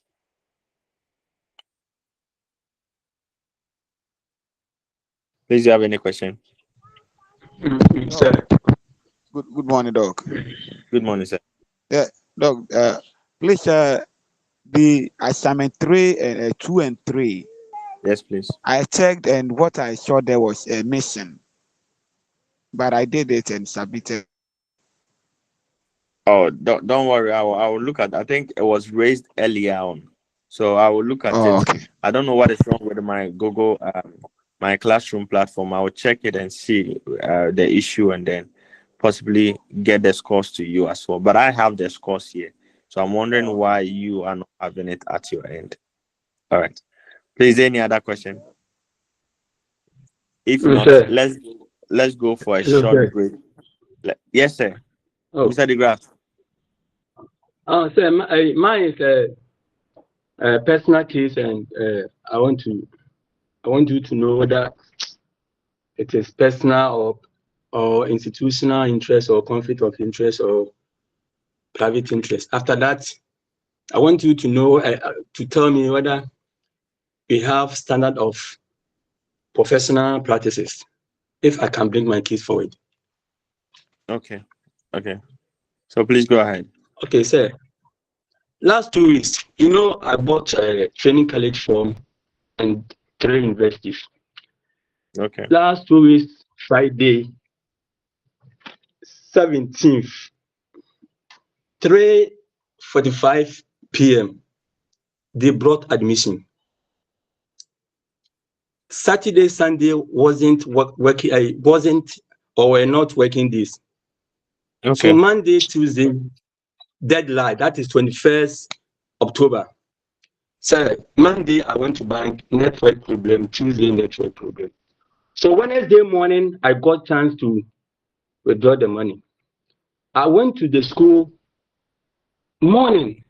When I went there, they told me deadline has caught me. I called the bank that they directed us to pay the money. They told me instruction from the BEF telling them that they shouldn't receive any admission. Meanwhile, those who have paid the admissions, they were there doing their processes or processing. So I was very annoyed, and not facial expression, but inwardly, I went to office by office. When I read this office, oh, deadline. Another office, deadline. So a secretary was coming outside from the tertiary or the training college. I approached her. I said, Madam, this is my situation. Now, my slot shouldn't be sold to anybody. It is deadline. I'm going home. You are obeying rules and regulations. And also remember, this institution, it is the church which provided the institution, and my wife and children are attending the church. Next day, I will let them dress to church, and I will withdraw them from the church publicly when I went. So say I boarded the car 3:30 a.m. and coming home, I heard a call. Please, now the deadline has been extended. You can come and pay your fee. Where are you now? I said, I'm in the car. I said, please get down and come and pay. Wow. So I went to the school and they directed me to the bank and I paid. So sir, those that who didn't get the chance to be called and they weren't able to pay, and their slot are being their slot are being going to be sold. So I want to know, sir, is this personal interest or institutional interest or private interest? And standard of professional practices, that is integrity, legitimacy, and transparency and accountability, efficiency and responsiveness. Can we find these things inside? And this institution teach us to practice it. But when it comes to those institutions for them to practice, for the students to learn, they don't practice. Very well, sir. Okay, Mr. Goff, I understand your plight very well. See, that is why we have the opportunity to learn some of these things and then make the right decisions and the right decisions better.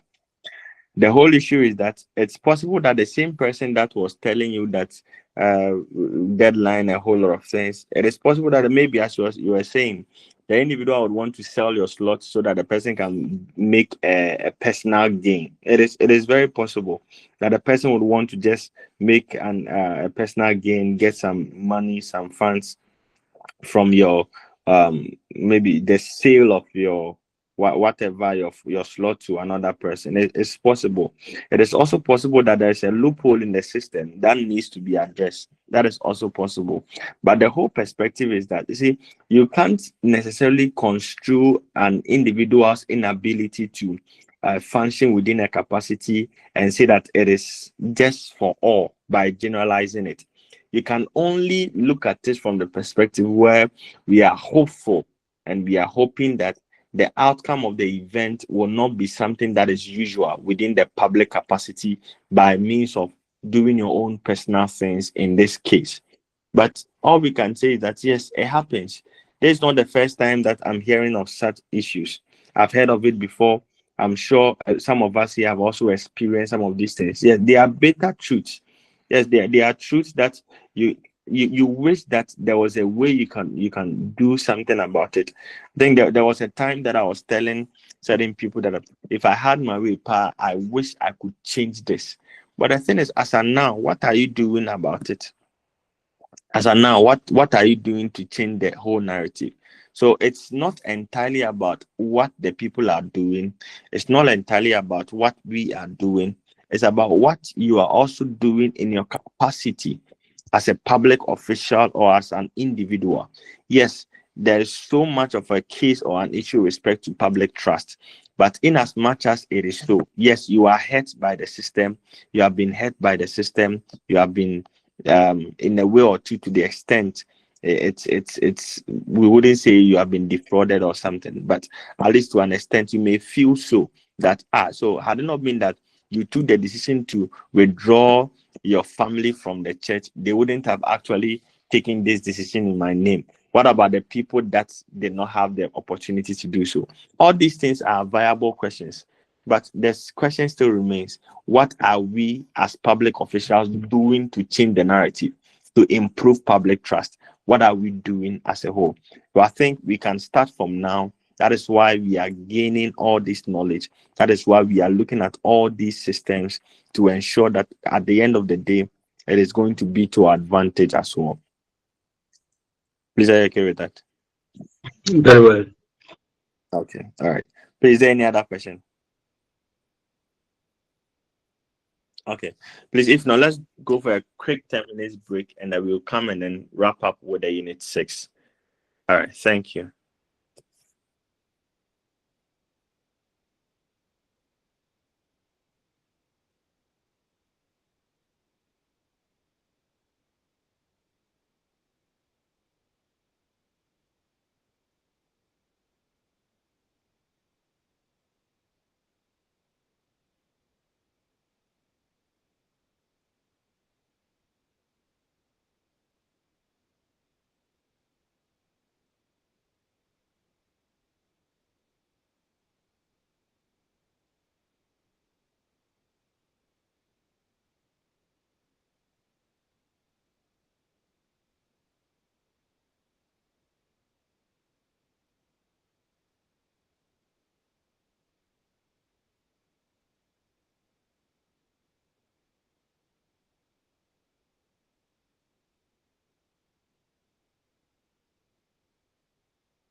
Okay, I think we can proceed. Please, can you hear me?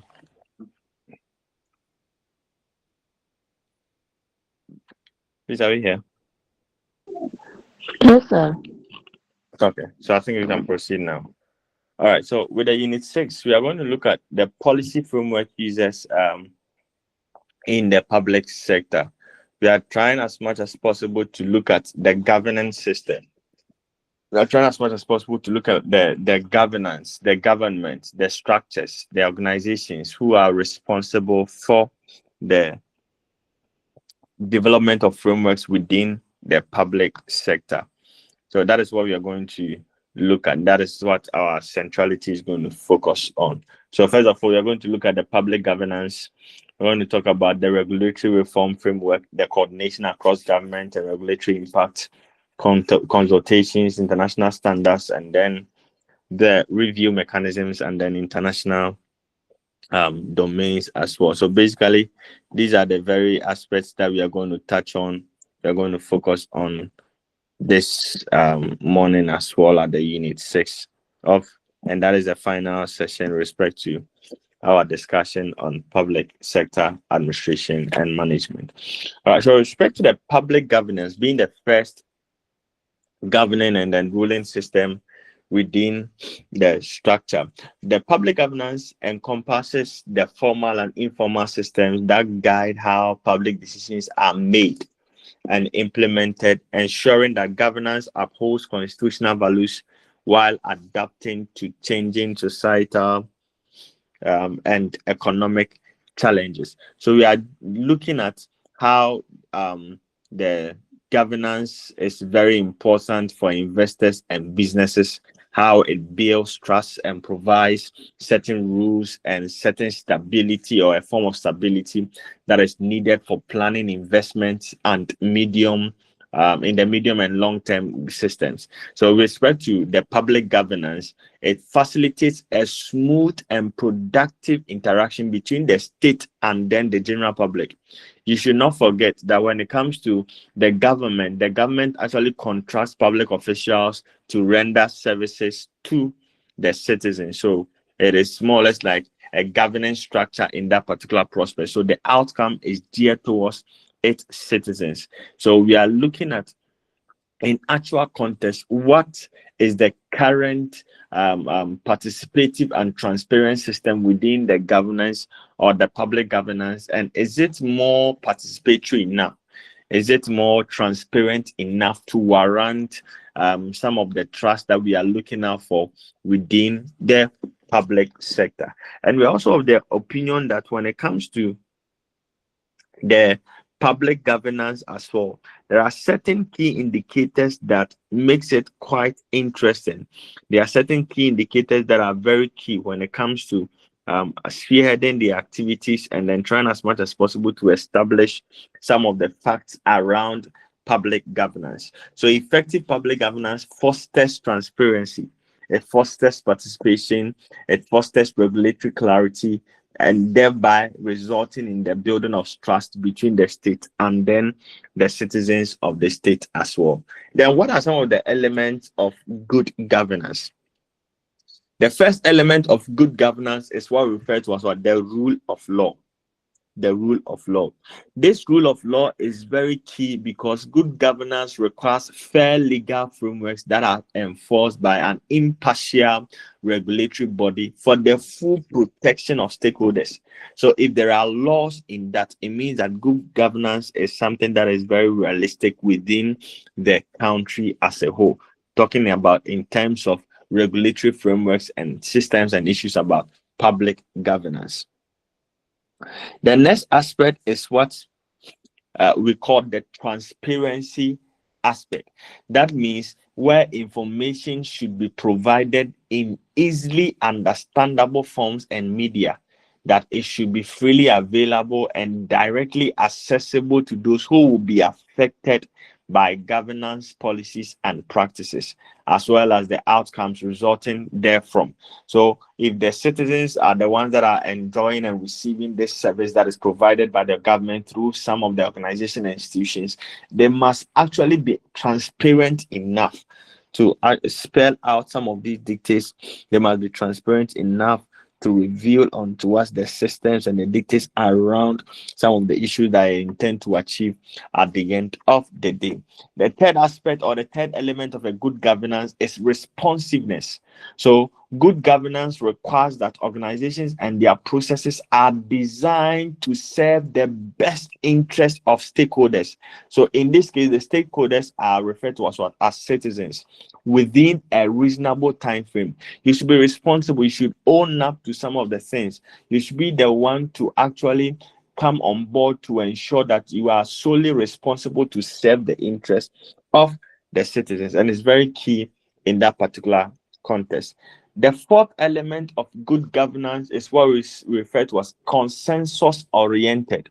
So, respect to consensus oriented, we are saying that good governance requires consultation to understand the different interests of stakeholders in order to reach a broad consensus of what is in the best interest of the entire stakeholder.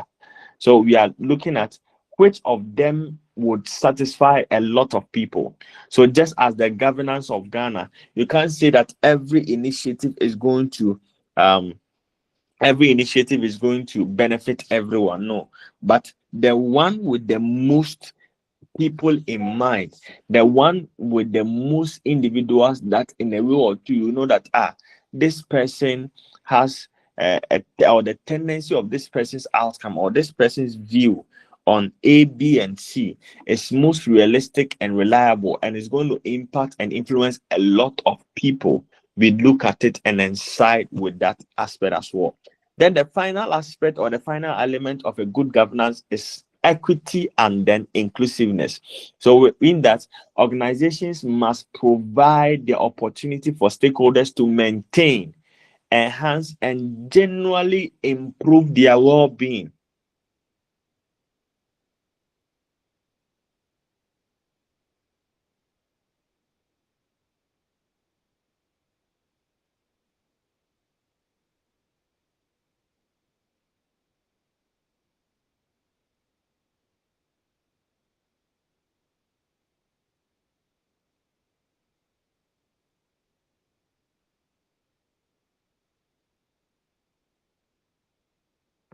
Hello, please can you hear me now? Yes, sir. Yes, bro. Okay. All right, very good. So basically, we are looking at how equity and inclusiveness is very key when it comes to the aspect of the or the element of what of good governance. Talking about the aspect of what accountability and participation. Talking about the aspect of what efficiency and then effectiveness as well. So these are the five elements of good governance. So then let's look at some of the regulatory governance of the law, the regulatory governance of the law. So the rule of law is founded on the separation of powers. That is the legislative, the executive, and then the judicial, and ensures that no individual or authority can act above or alter the legal framework, arbitrarily guaranteeing equality and justice for all. And there is something that is very, very key when it comes to the context of Africa or Ghana as a whole. We have separate separation of powers. That is the legislative, the executive, and then the judicial powers. They are both separate and they are both different. And they are different in that some of the responsibilities, their authorities, the mandates, and everything, they are not intertwined or they are not above the other to tweak the laws and the system. So it's very key. We look at how they actually facilitate good governance within the country. So effective regulatory governance strengthens the rule of law by promoting legal transparency, fairness, and accountability, ensuring that laws are applied consistently and preventing corruption through credible enforcement and accessible appeal system. So it is very key when it comes to some of these instances in line with the regulatory bodies and how they complement good governance. So with the rule of law, it is explained to mean that um, all individuals and government authorities act in accordance with established laws ensuring that no one is above the law and that actions are not based on arbitrary power or personal discretion. There is something that is really a canker that most people or are experiencing as of now. A lot of individuals are within the pretense or the governance structure where they are trying as much as possible to understand the dictates of some of these happenings in line with people are above the law, people can control the law, somebody can just call the police, can do anything, and mostly because most individuals do not know their right in a way or two, they begin to shiver, they begin to wonder, they begin to actually act in a way that is contrary to the opinions, contrary to what must be the actual ordinance that is supposed to be. And it's really a big problem when it comes to Africa or Ghana in actual context. A lot of individuals have problems, a lot of people are having several issues with other people who are in authority, and they use their power, they abuse their power. But we are also learning that no one is even above the law, but the same people can manipulate schemes, and then sometimes you begin to wonder whether the laws are being manipulated by these individuals, or these individuals have the tendency of changing the ordinance or changing the order within the country as well. So it establishes a legal and political framework that protects citizens' rights, promotes equality before the law, and constrains both individual and institutional behavior through transparent and consistently applied legal processes. So there are 5 principles of the rule of law. The first principle is that no one is above the law, regardless of your position or your status. So, as a public officer, as a public official, or enjoying the privilege as just a public servant, it is opined that we are all not above the law. No one is above the law. We are all within the framework of the law, which actually is enshrined under the rule of law. And everyone must adhere to the law and must be held accountable if they violate the law. And that's where a lot of people are having issues with. A lot of individuals are having problems and issues with this because of the nature of how people can abuse the law, yet they are running scot-free, they are moving up and down with no issue, no legalities, nothing on board. They are just there. A lot of individuals are enjoying several things that they shouldn't be enjoying. Yet we are saying that the rule of law actually stipulates that you must adhere to it and must be held accountable. A lot of people have not been held accountable even after going against some of the systems within the rule of law.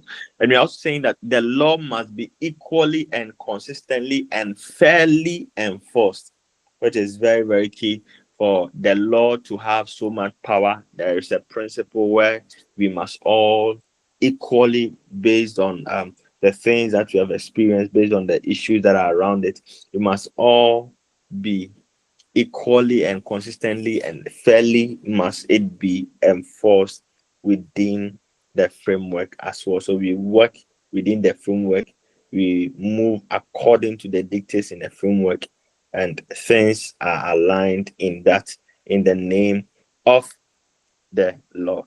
Then we are also saying that justice must be served timely by ethical, independent, neutral, and independent representatives. That is why you are fairly you can be able to seek for a legal guidance. You are represented if you don't have the resources available.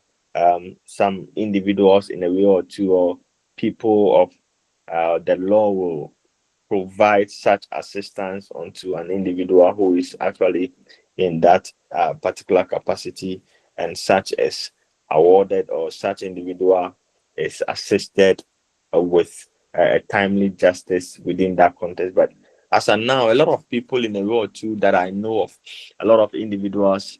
I think a friend had a cousin who went to jail for something that I think was not of a right domain. But some of these things, you go and then they will use the law according to section this, according to this, according to that. Then by the time you realize, you are even siding with them to jail you because of what you have done, and it's something that is happening as of now. So me, as of now, law is one of the things that personally I would be going into after doing some things and then establishing at a point in time. I would really love to go into the aspect of law as well. Laws of the country are clear, publicized, and permanent, and it's something that is everywhere.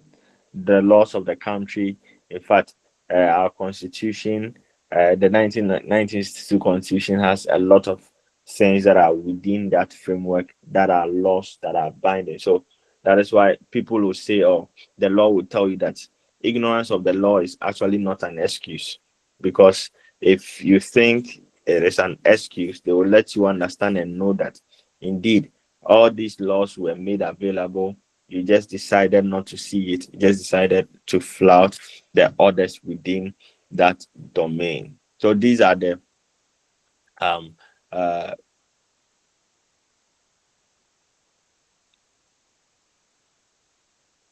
the five principles of the rule of law as well. Now let's look at the regulatory reform framework. It is very key for us to understand that some of the issues respect to the framework, respect to the rule of law, the laws that are governing some of the institutions, some of the organizations, some of the sectors, or some of the public sector domains, is an aspect of what, of a regulatory body, which one should be independent, and should be independent in the nature or in the way where it doesn't necessarily actually have a conflicting interest as to its execution um of power, because there are several organizations that, because of what they are doing and because of what they do, because of the things that are actually in tandem with what they intend to achieve at the end of the day, it creates a system, or it creates a problem where they are unable to exercise their duty, they are unable to exercise their roles very well, they are unable to do the things that they intend to do at every point in time. So it's very, very key we look at it from that particular perspective. So what should be done, what must be done, what are the key things that should be done in this particular case? So it is very, very important we look at it, and then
Hello.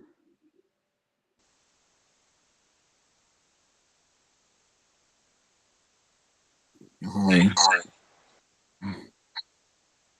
Yeah, I think Please. dog. I think dog network is disconnected. Oh, okay. I thought it's from my end.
So some of these regulatory requirements are very key in such a way that if you don't, or if we don't adhere to some of these their practices, if you don't uphold their practices, and then try as much as possible to ensure the collaboration between these practices and then the organization or the government, there's always going to be, or their works are going to be nullified at the end of the day. So they can work, yet their impact will not be seen because the government have not given them the room to operate, that margin of room to operate and then do very well within the context of their power or their influence as well. So regulatory impact analysis is a systematic process used to evaluate the potential effect of proposed or existing regulations. So their responsibility was to ensure that some of the regulations that are already existing, it goes under reforms, it goes under scrutiny. They ensure that they are working effectively and their impact is actually seen and felt within the context of the country as well. It helps policymakers assess the economic, social, and environmental consequences of regulatory actions before its implementation. So before there's a policy requirement, before a policy is actually implemented, before it goes through the processes, before we adhere to some of these instances, before they try as much as possible to accept and then regulate some of the policies, they do this assessment, or the RIA is responsible to ensure that what impact is it going to have on our environmental, what impact is it going to have on our economic, on our social. Once you're able to understand what impact is going to have in these areas, then it boils down to the aspect of what should be done in actual context, what should be done, what is supposed to be done, how are we supposed to ensure that we will be able to improve upon the quality of what we intend to achieve at the end of the day. So these are very key points and key arsenals within the context of the regulatory impact analysis. So the main goal of the IRA is to improve the quality and effectiveness of regulations, which I've actually explained as well. So these are some of their practices. Their practices are supposed to maximize political commitment. So they are a regulatory independent body to ensure a collaboration with the government structures and the government systems to facilitate that they are providing quality impact, and their impact is actually geared towards the economics, the social and the environmental impact as well. So some of their practices are supposed to ensure that they maximize political commitment. They should be supported by clear ministerial accountability for compliance, to allocate responsibilities as well, to train the regulators, and then use a consistent but flexible analytical method in such an instant as well.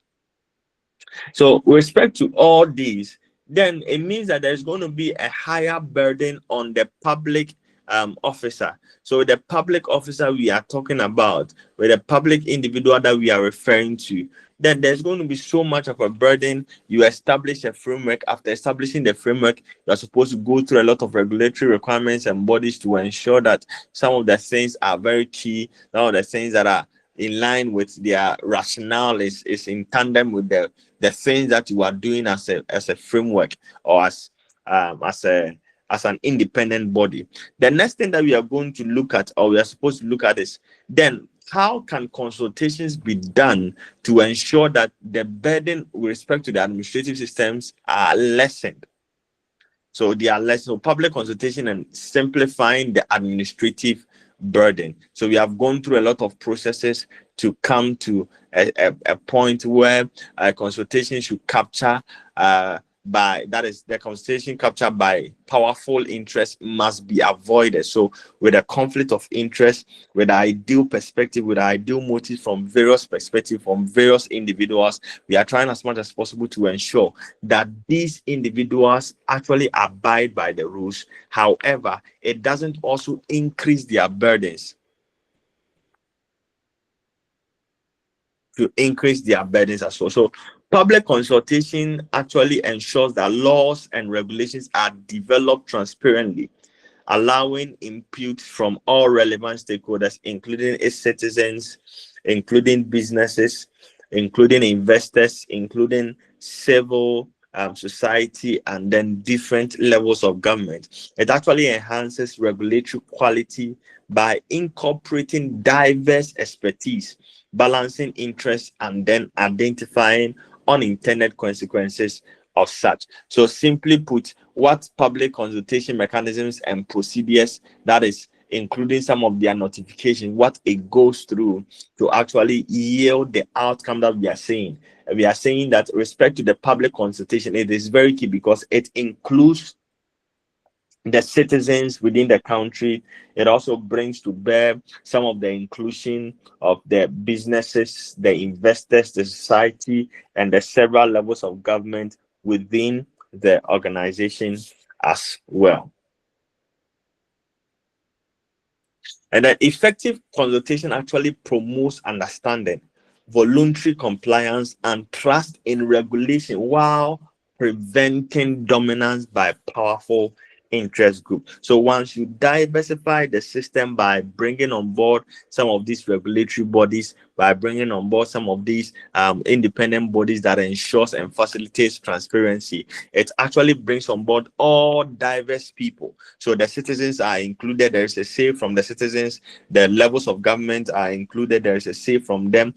Instances of several sectors are all inclusive. So once we include all of these people or these structures within the framework, it is going to reduce the aspect where certain individuals have the dominant power to influence the outcome. So there's nothing like an interest group, because it's a diverse perspective where individuals are coming on board to share their opinions, and their opinions are not just adhered to, they are actually upheld also within the country as a whole. Now let's talk about some of the types of consultation. That is a public consultation. We can talk about notification, can talk about consultation itself, and then we can talk about participation. So when we talk about notification, it's just communicating information on regulatory decisions to the public. So we are trying as much as possible to communicate, to share the information, to notify them on some of the key building block of the rule of law. That is when they can adapt the media, the media platform to actually advise, provide certain advices. They provide certain um, um, some of these media platforms to educate its citizens about the issues in line with what with in line with the rule of law, or some of the laws that are accompanying within instructions, or with the public sector or the public officials capacity or public duties within the organization or institution or country as a whole. We can also talk about consultation, which actually involves actively seeking the opinions of interested and affected groups. So there are some of the decisions that it is not just about everyone. There are some decisions that it is just about some specific individuals. So these specific individuals, what we do is that we try as much as possible to seek their opinions about the matter. So the decision is going to affect such a group. So since it's going to affect such a group, what we will do is that we will try as much as possible to bring them on board. As we bring them on board, we seek their opinions and clarification as to some of the things that are in line with the decisions that are supposed to be taken within that regulatory framework as well. All right, then we can talk about the final type of public consultation, which is the participation. So the participation is the active involvement of interest groups in the formulation of regulatory objectives, policies, and then approaches, or in the drafting of regulatory tests. So with this, the participation usually facilitates implementation and improves compliance, consensus, and political support. So in that, the government are likely to offer stakeholders a role in regulatory development. So with the processes, with the development processes, they are offered a specific role, and these their roles are actually seen, they are evident, they are substantial, and they are actually they can actually involve, that is respect to the implementation itself, not the abstract in the abstract domain, but its implementation as well. Then let's look at some of the public tools for public consultation. There are tools that facilitate public consultation. We can talk about the informal consultation. So respect to the informal consultation, it includes all forms of discretionary, ad hoc, and non-standardized contacts between regulators and its interest groups. It takes many forms, from phone calls to letters to informal meetings, and occurs at all stages of the regulatory process. So the key purpose is to collect information from interested parties, but informal consultation can also involve tacit agreements on the content of the proposed regulations as well. So basically, we are trying as much as possible to see in actual context what is the case or what is the issue around the subject matter. We are trying to find out in an informal manner, not an official manner. We want to seek, like, carry out a research about what we intend to bring on board. And in carrying out such a research, what are we doing? What are we doing in the context? What is actually happening within that environment? As it is happening within that environment, what can be done to achieve that thing that we intend to do? What is actually, or what can be done in that case as well? Then we can talk about the aspect of circulation of regulatory proposals by public comment. This is a relatively inexpensive way to solicit views from selected stakeholders, and is likely to induce parties to provide information.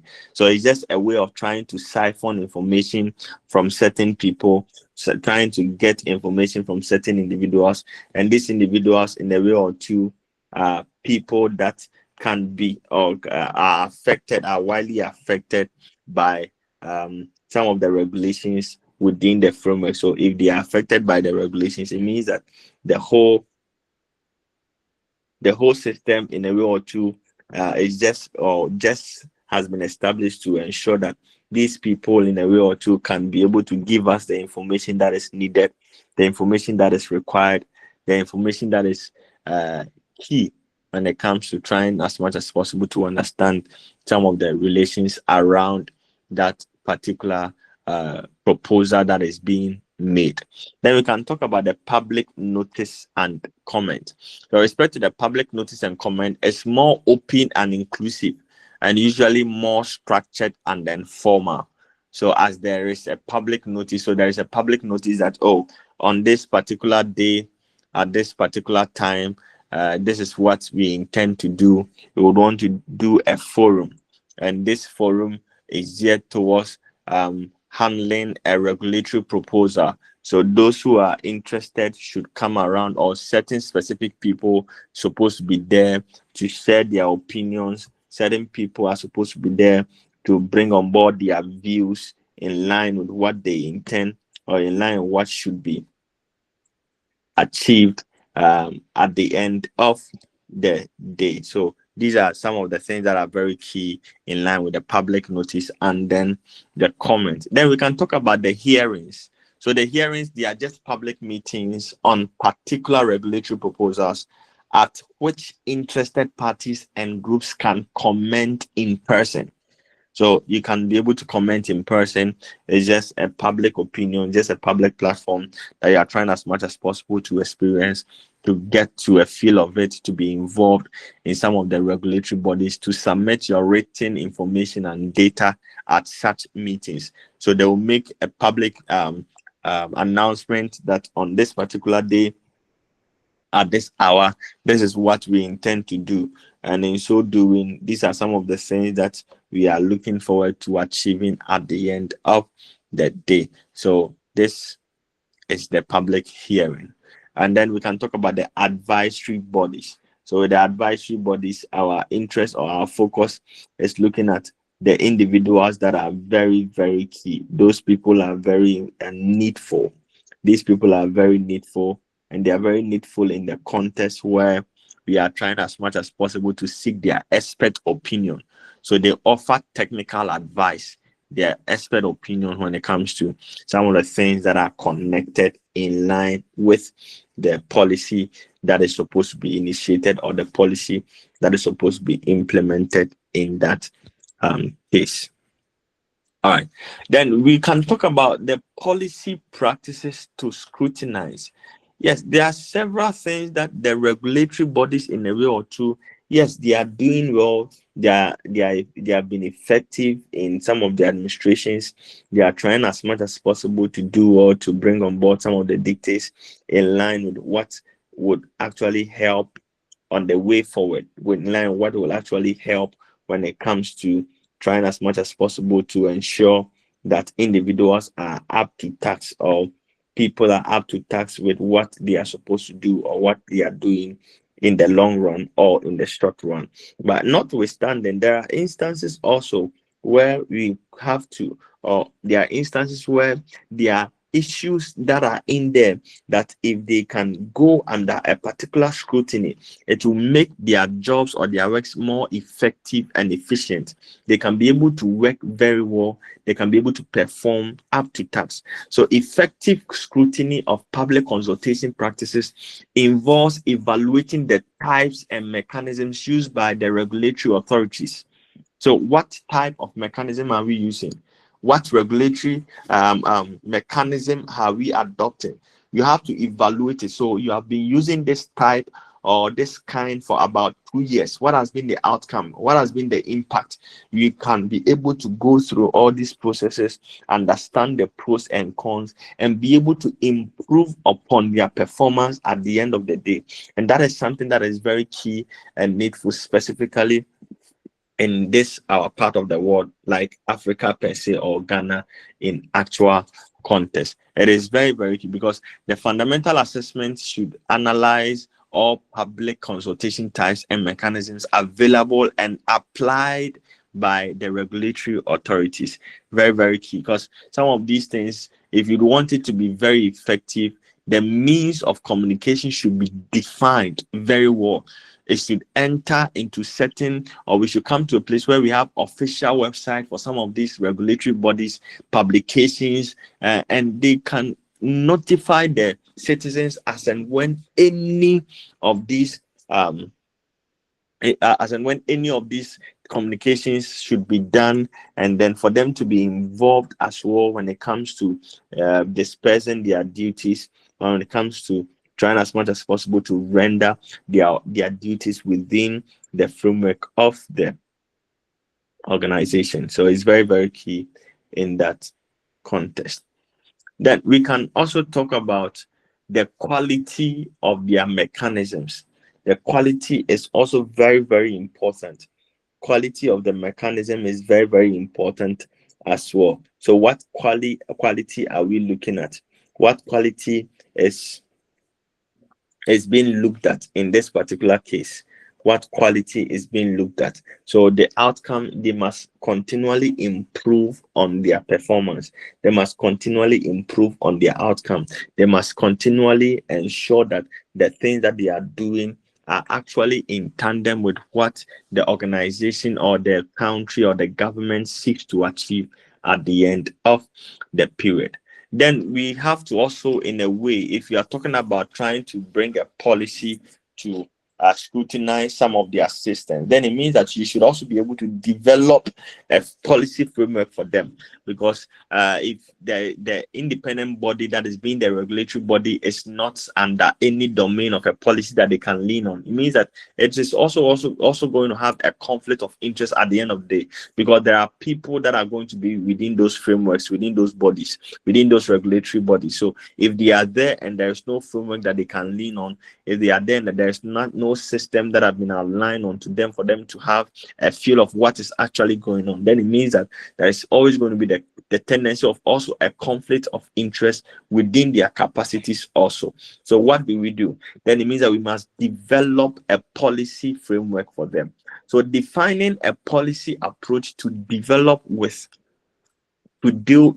with conflict of interest is an essential part of the political and administrative system. I think it's supposed to be the political and then the administrative system. So these guidelines do not attempt to cover every possible situation. The attempt is not to cover every possible situation, but it is actually designed as a general policy in which a conflict of okay, let me take it again. These guidelines do not attempt to cover every possible situation in which a conflict of interest might arise, but instead are designed as a general policy and practice reference that is relevant to a rapidly growing or changing social context. So because day in, day out, the desires, the interests, the reason, the motives are changing and they keep on changing, it is also needful for us to try as much as possible to provide a policy document for them so that they don't, or they are not prone to some of the conflict of interest that may arise at the end of the day. Because if some of these policy issues and policy instances actually arise, it is going to create a system where they begin to grow towards the systems in line with the conflict of interest.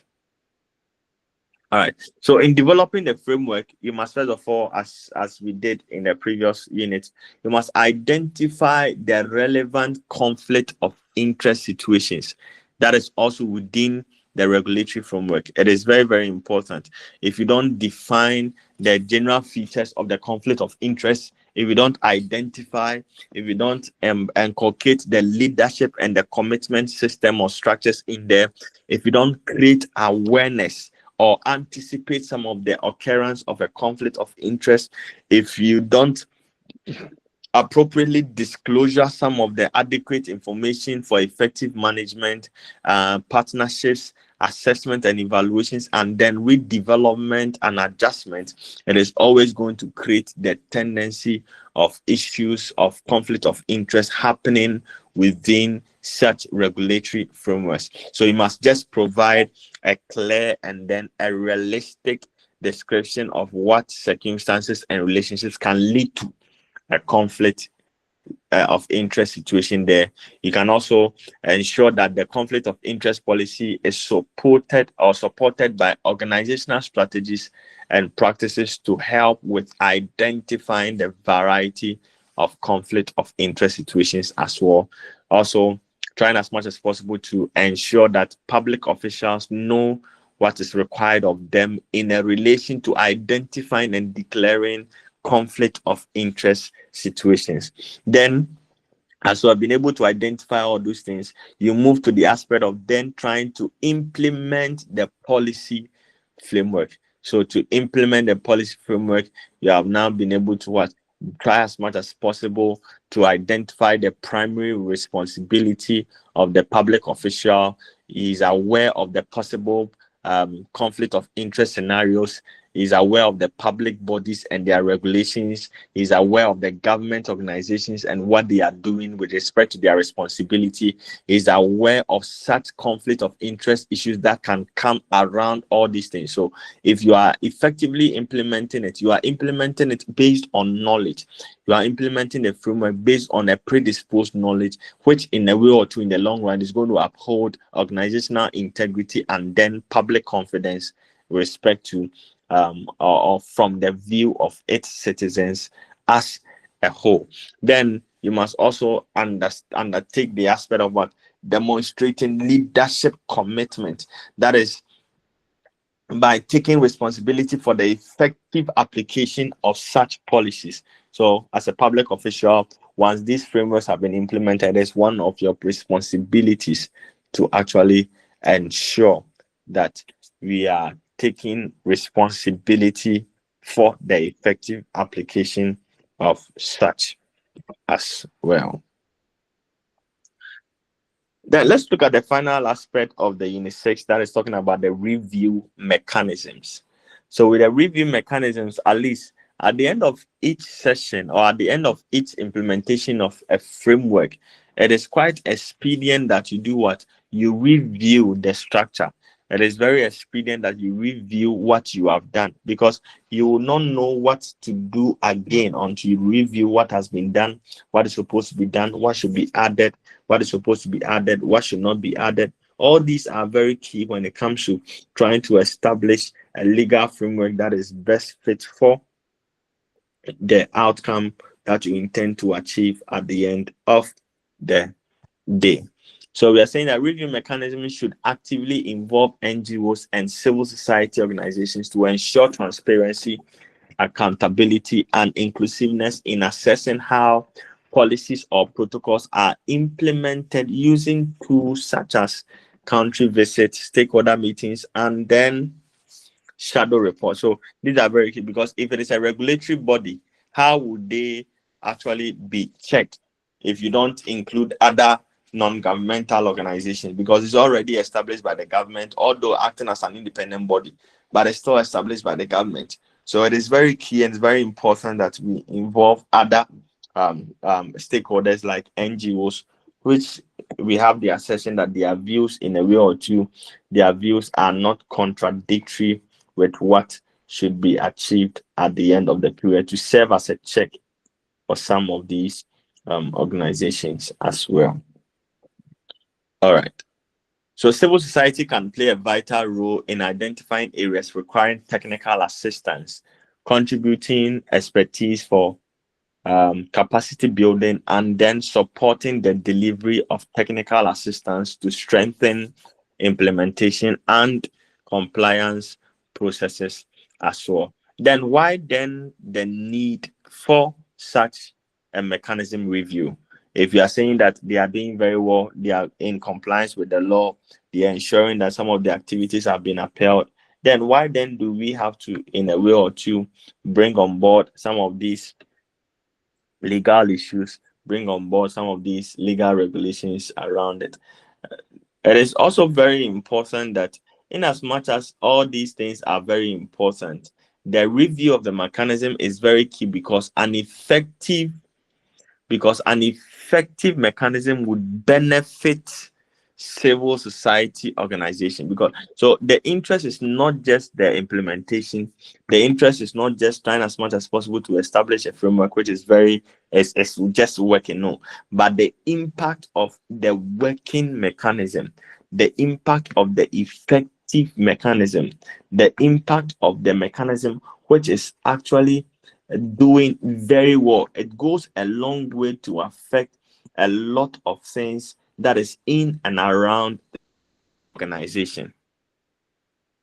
And also, an effective review mechanism would benefit the government as a whole, because the government's responsibility, as you have already established, is to ensure that its citizens are given the best of a public good, and then they are actually served very well in terms of the services also within the country. So if services and all these things are very excellent, or they are doing very well, or at a rate which is very, very excellent, the next thing we can think of is that the government will be thriving, or this government is doing well. This government has been effective in its dealing with its citizens.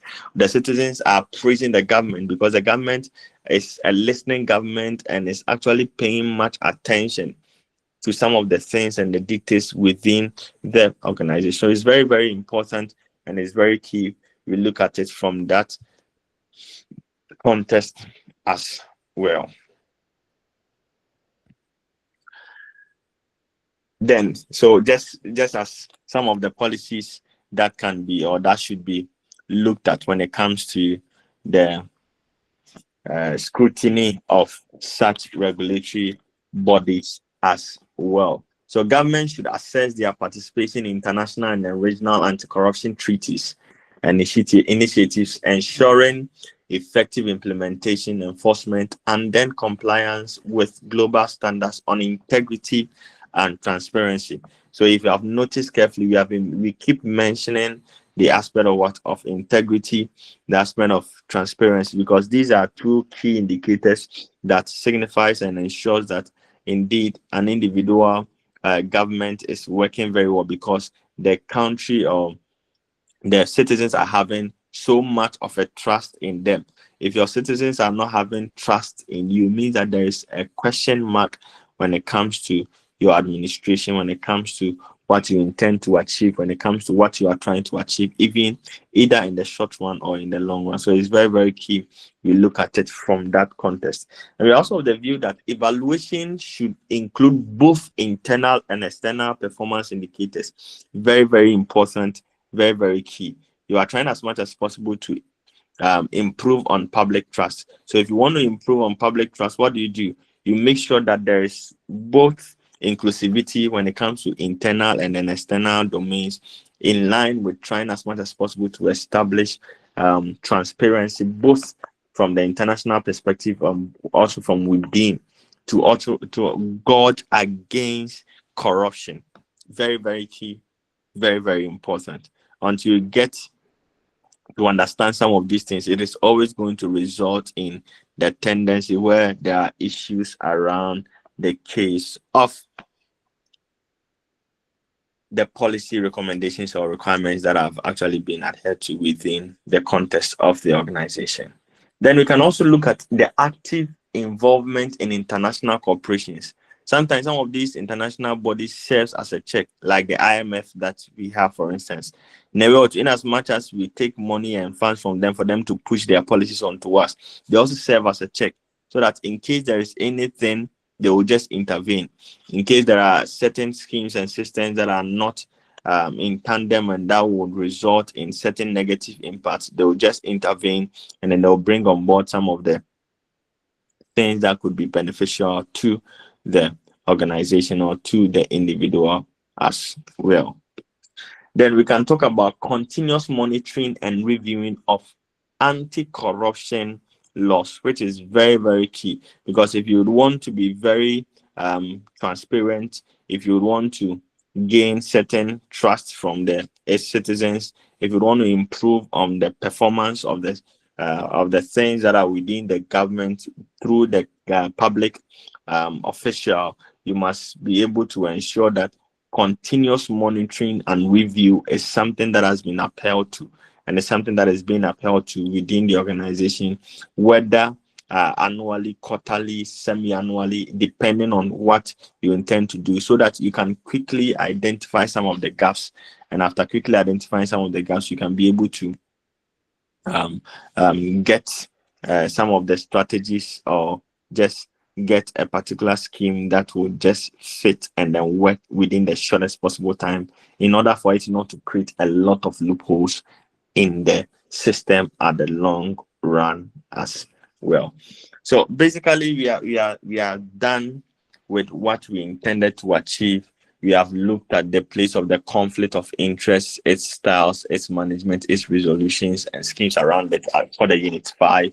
And then we looked at the aspect of the policy framework for the public sector, of which we looked at the aspect of the public governance, and then issues respect to regulatory, that's the RIA, and other schemes that are very key when it comes to establishing a good system around the place of the public sector.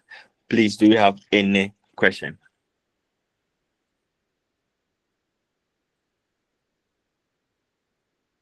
Please, do you have any question?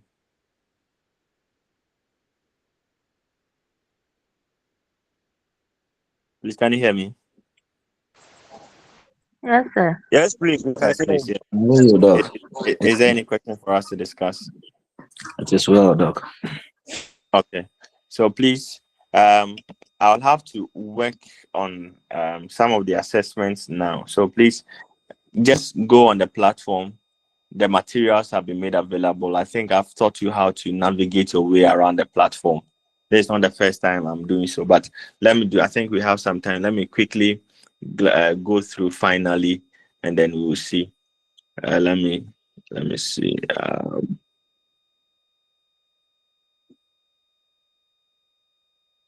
Okay. So once you tap on the link, you should be taken to this particular platform. That's what you are going to be seeing at the first instance. So with this, you navigate your way around the classwork. You tap on the classwork. The moment you tap on the classwork, the weeks are going to pop out. So we have week 1, week 2, week 3, week 4, week 5, and then week 6. So we handled week 5 and the week 6. You can have access to the PowerPoint presentation slide that I used. You just tap on it, and you can be able to download the PowerPoint slides that I use for. I think that, okay, so there's it. So you can be able to have access to it. And then you can have the book extract. That is the book that has been approved that we are using for the teaching to give you further understanding and clarification. So the book is here. You can download it and then read through as well. And then I've uploaded the YouTube links as I usually do. So the YouTube links have been made available to give you further explanation. They are just 11 minutes, 10 minutes long. You can just Managing conflict between team members can be a difficult task, and sometimes no matter what you do, the conflict remains. So all these are available. They are there. This one too has been made available as well. Whenever two individuals have. So all these are there as well. Then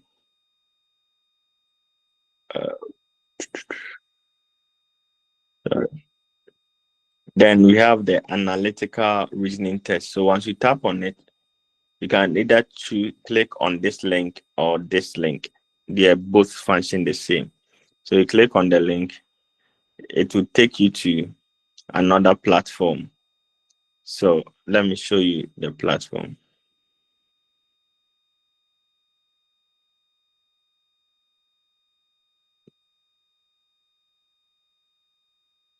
It will take you to this platform. Once it takes you to this platform, you'll see the question here. As a public administrator, how would you apply the principles of transparency and accountability to strengthen regulatory governance in your organization? Then you provide a short answer over here. So you tap on it. Because I'm the originator, I can't type. So you tap on it and you provide your answer. Once you provide your answer, you will see a button here, submit. You hit on it and then make sure it changes to submitted. It changes to submitted. So basically, that is what I wanted to show you as well. So please, just it's left with 30 minutes for us to close. Go to the platform, provide the answers over there. Let me receive it, let me review it, and then get you the scores as well. If there's no further question, thank you so much for your time. Thank you so much for being around. Thank you so much for paying attention. I've enjoyed the class myself. It's been very much interactive and more educative as well. And I've really, really enjoyed myself as well. So, thank you also for, and start preparing also for the quiz and the exam. I think it's just a week and 2 weeks ahead of us. Start preparing. They are just going to be from within the units that we have actually learned as well. All right, thank you. Hello, Doc. Yes, sir. Thank you. Please, I want you, if it is possible, can you do us a favor by giving us a premise of the question, especially the end of the cell? How is it going to be? Okay, so possible areas that so we should. As of now, I'm not privy to such because the head of the department will be the one to decide. So I'm not privy to such now. But if in case it gets to me as to the areas or the units, but what I know is that it's going to cut across the 6 units that we've handled so far. But if in case there's going to be a limitation, she might notify me for me to get the information across to you. But as of now, let's consider all the 8 units. The 6 units, sorry. All right. Thank you. Thank you, Doc. All right. Okay. Please, any other question?